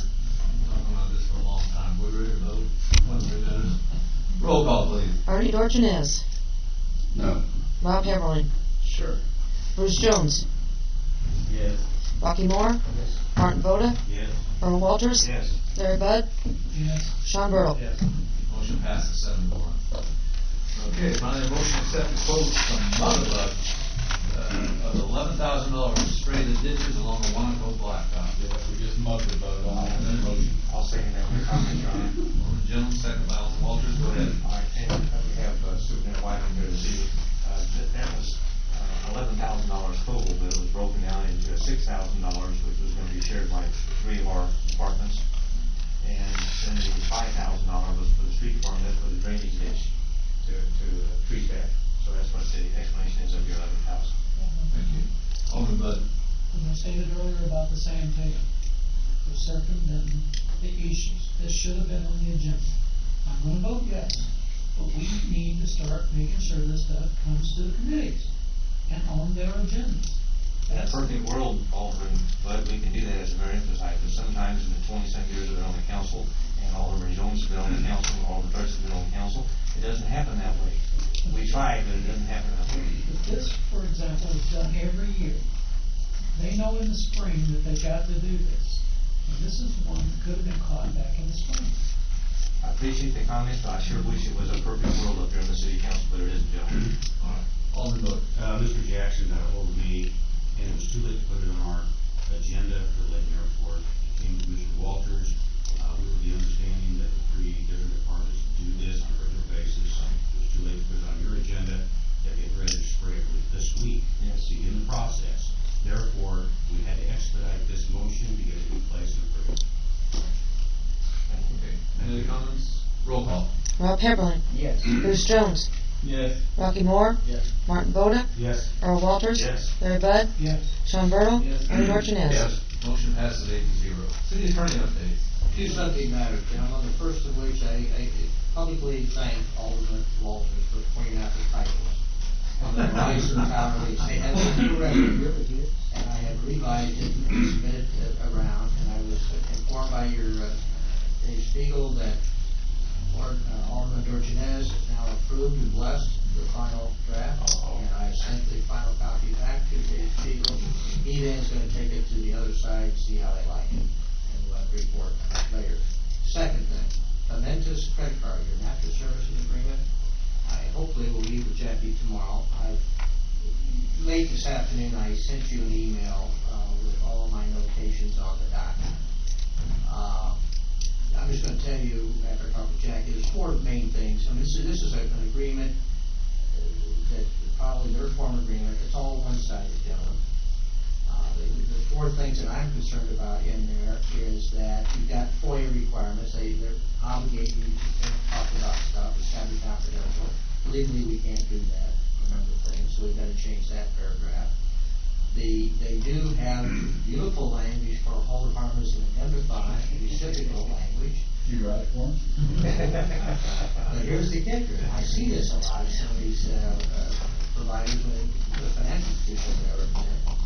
Their whole harmless agreement don't hold the city harmless to identify you for any mistakes they make, either willfully or negligently, but their liability is limited to the amount of fees that they receive, which is interesting, because if they charge 3.5% on a $100 bill, that's $3.50. But yet on the other hand, we're supposed to hold them harmless, identify with no limitations, and including we have to pay our own attorney fees. I have a problem with that. And I'm going to address that with Jackie and probably suggest some revised language to see if they're willing to do that. Where this is going to come up, of course, is that they're going to be having access to credit cards. And if their system is not very well secured and there's hacking involved, and our city citizens' credit cards are jeopardized and damaged, then those folks are going to sue the city and going to sue Momentous, and they're going to say, well, all we're liable for is $350 on $100. And I don't see that. And I think we'll want to talk with the insurance carriers to see that's a specialized insurance protection, and I'm not sure you got the coverage, but you want to see if you do. Because it's a whole new thing. It's just hacking and getting the security system. So that's what we're going to talk. Also, it's a 5-year agreement. Audit renews every 3 years. I don't recommend those kind of clauses because they get lost in the mix. If you don't have a good ticker system, you don't get a 6 months notice, you're stuck for 2 more years, and so on and so forth. So those are the things that I've jotted down. I'll talk with Jackie in more detail, and then I'll speak with the mayor, and at some point, I just ask them if they're willing to negotiate. If not, then you have to make a big decision whether you want to sign such a document, and I would appreciate it. Any questions? I just, all of them have me shake this head, so he agrees with what I said. All right. Moving on to the mayor update. The only thing I have is contact you guys about the July 4th at 2 p.m. We'll have a dedication out there at the Spillway Bridge for the veterans out there. We've got a new plaque, and we're working on trying to find the best place to mount it, but we'll have that figured out by then. So, are you doing the dedication at the bridge or at the marina? It'll actually be, it'll be at the bridge, probably up where the parking is, because that's where looks like that's where we're going to put it. All right, moving on to committee reports. Discussions and motions to approve, adopt, and or deny, and or table, and or amend, and or refer to an appropriate committee in whole or in part the matters regarding the following subject matters discussed at the committee level. Mr. Adams, Street and Sewer. Thank you, Your Honor. Gentlemen, there's a number of motions this evening. I'll try to expedite these as much as I can. Make a motion to approve the request and grant a special events permit for the Taylorville High School homecoming parade to be held on Wednesday, September the 23rd, 2015, at 5:30 p.m., subject to the receipt of a current certificate of insurance. Okay, second on that? Second. Alderman Heberlin, discussion or comment? All those in favor? Aye. Against, motion passes. Make a motion to request permission from IDOT to place 2 special town name signs on the Route 29 entrance to Taylorville for Derek Leahy, student president of the Illinois Association of Student Councils, and if other funds are not available to pay for the sign, the city will be responsible. Wait a second. Second. Alderman Bud, discussion or comment? All those in favor? Aye. Against, motion passes. Motion to approve the request to close 1100 block of Lincoln Avenue between the 2 parking lots and grant a special events permit to O'Reilly Auto Parts for their annual car cruise in on Saturday, June the 20th from 4 p.m. to 10 p.m. Second on that? Alderman Moore, discussion or comment? All those in favor? Aye. Against, motion passes. Motion to approve the request and grant a special event permit to the Taylorville Kiwanis Club for a charitable fund drive on September the 18th and 19th from 8 a.m. to 5:30 p.m. at the intersection of Webster and West Main Cross for their annual Coach for Kids fundraiser. Second on that? Second. Alderman Boda, discussion or comment? All those in favor? Aye. Against, motion passes. The next motion, Your Honor, I want to read from the actual minutes. It's a rather lengthy motion as compared to what we have on here, but it needs to be discussed this way.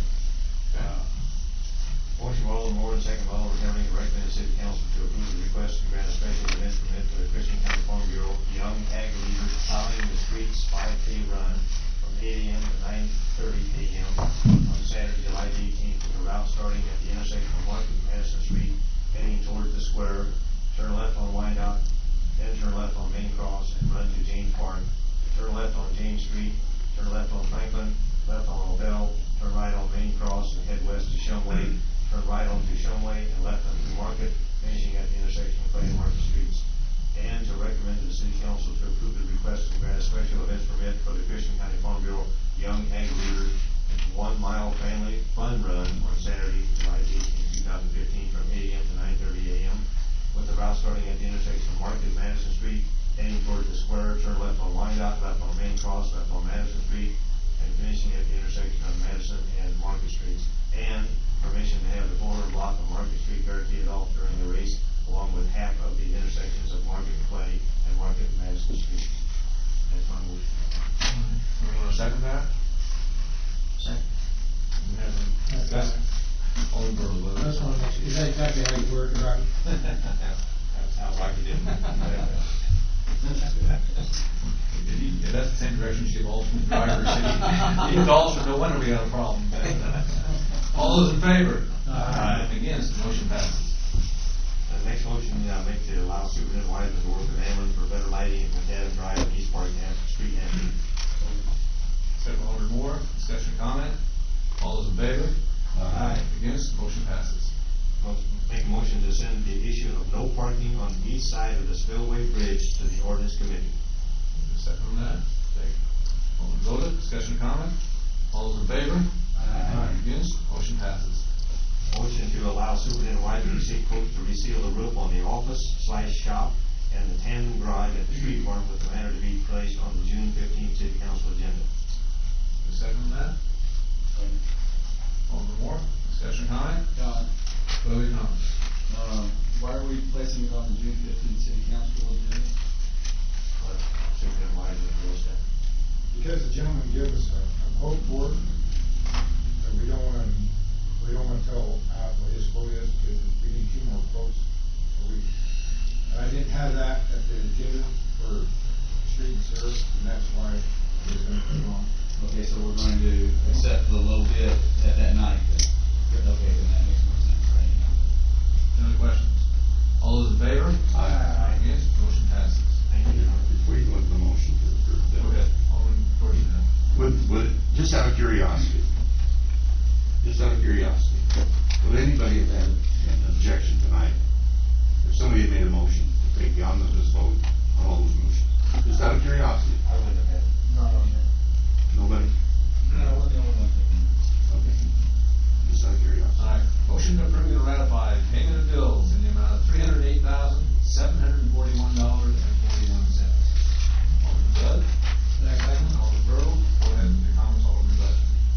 Health insurance, $99,455.39.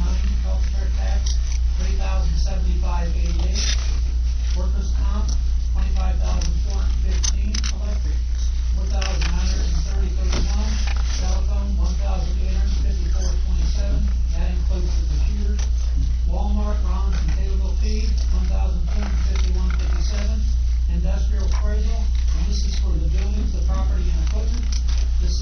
the payment, $5,750.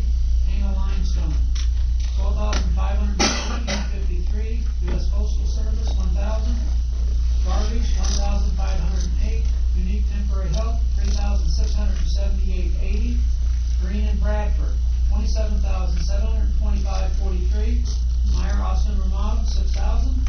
Police Department Uniform Allowance, $1,459.47. Fire Department All Workers, $1,142. Street Department Billman Logistics, $8,938.07. Christian County Highway Department, $1,196.07. Sewer Department, Blakely Heating and Cooling for sewer repair, $1,052. INCO Utility Supply, $16,649.88. JF Cody for supplies, $5,220. Vanderbilt Engineering for maintenance, $25,310.18. Water Department Chemicals, $5,735.19. American Water for water testing, $1,620. EDC Laboratories water testing, $1,530.50. DS Screening for the water quality reports, $996.70. Airport SNS fencing, $3,000. Lake Route 29 Customs for miscellaneous, $1,140.10. And Bob Writings for a new pickup, $24,240. And that comes to at least $293,360.34. Any comments? Oh, but $3,000 for the airport, the fencing, is very worshipful from the DA for the, bring that in. Thank you. Anyone else? Roll call. Bruce Jones. Yes. Rocky Moore. Yes. Martin Voda. Yes. Earl Walters. Yes. Larry Bud. Yes. Sean Bertle. Yes. Bernie Dorchenez. Yes. Rob Hemerling. Yes. Motion passes 8-0. Okay, first up, paragraph G of 5 ILCS 120/2.06. This portion of the city council meeting is reserved for any person wishing to address the council on any relevant subject matters concerning the city. If anyone like to address the council, really briefly. Stand up and give your name, please. Don King. I want to say everyone at the diocese did two things right tonight, and I realize that's an error. They did a lot of things right. I just don't know how they quickly. I've been accused of being heartless before, sometimes by some of my good friends. I must have a heart because that little girl tonight and police officers that was nice. It was very good death. Second, that was a no-brainer. Second one, I know you guys are headed in the right direction with your zoning, in my opinion, with some special use. Zoning, the county zoning, for many years, we used special use, with great success. It gives, zoning is a living, breathing thing. You can't have squares and triangles. Once in a while, you have to live together. Special use allows the planning and zoning commission the opportunity to have that flexibility to then pass those recommendations on to you. So I really applaud what you did on that thing as well. Thank you. I will say that's a very intelligent man, and the reason I know that is because I asked him to sit on the planning commission, he said no. Andy. Yeah, tomorrow I'm gonna have to explain to my readers how I spoke 2 weeks ago about the parameters of this vote.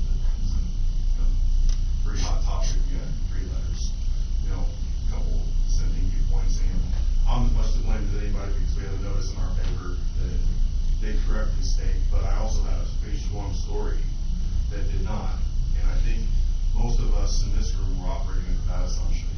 I would just like to respectfully ask that I get as much heads up to correct that ahead of the next time you guys take action, so our readers can know what the truth is, and that might have made a difference, might not have, but We learned about 2 o'clock. I meant this, right? All right, anyone else?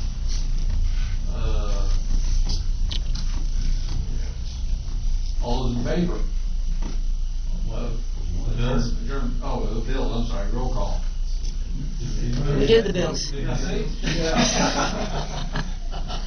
You're looking for. Motion to adjourn. Motion by Alderman Bud, second by Alderman Bertle to adjourn, I think. Yeah, that's the. Do we need to- Yeah, you're into the audience for discussion on the subparagraph. I'd still like to adjourn this meeting, please. So moved. Alderman Bertle, second by Alderman. Second, I'll second. I made the motion 3 times to adjourn this meeting, and I'm not getting anything. I've been winning, I've been saving my strength. Save my strength to make that motion. I made the Motion passes 7-1. You don't see Greg sweating off and he's sweating, he just wants to get out of here now.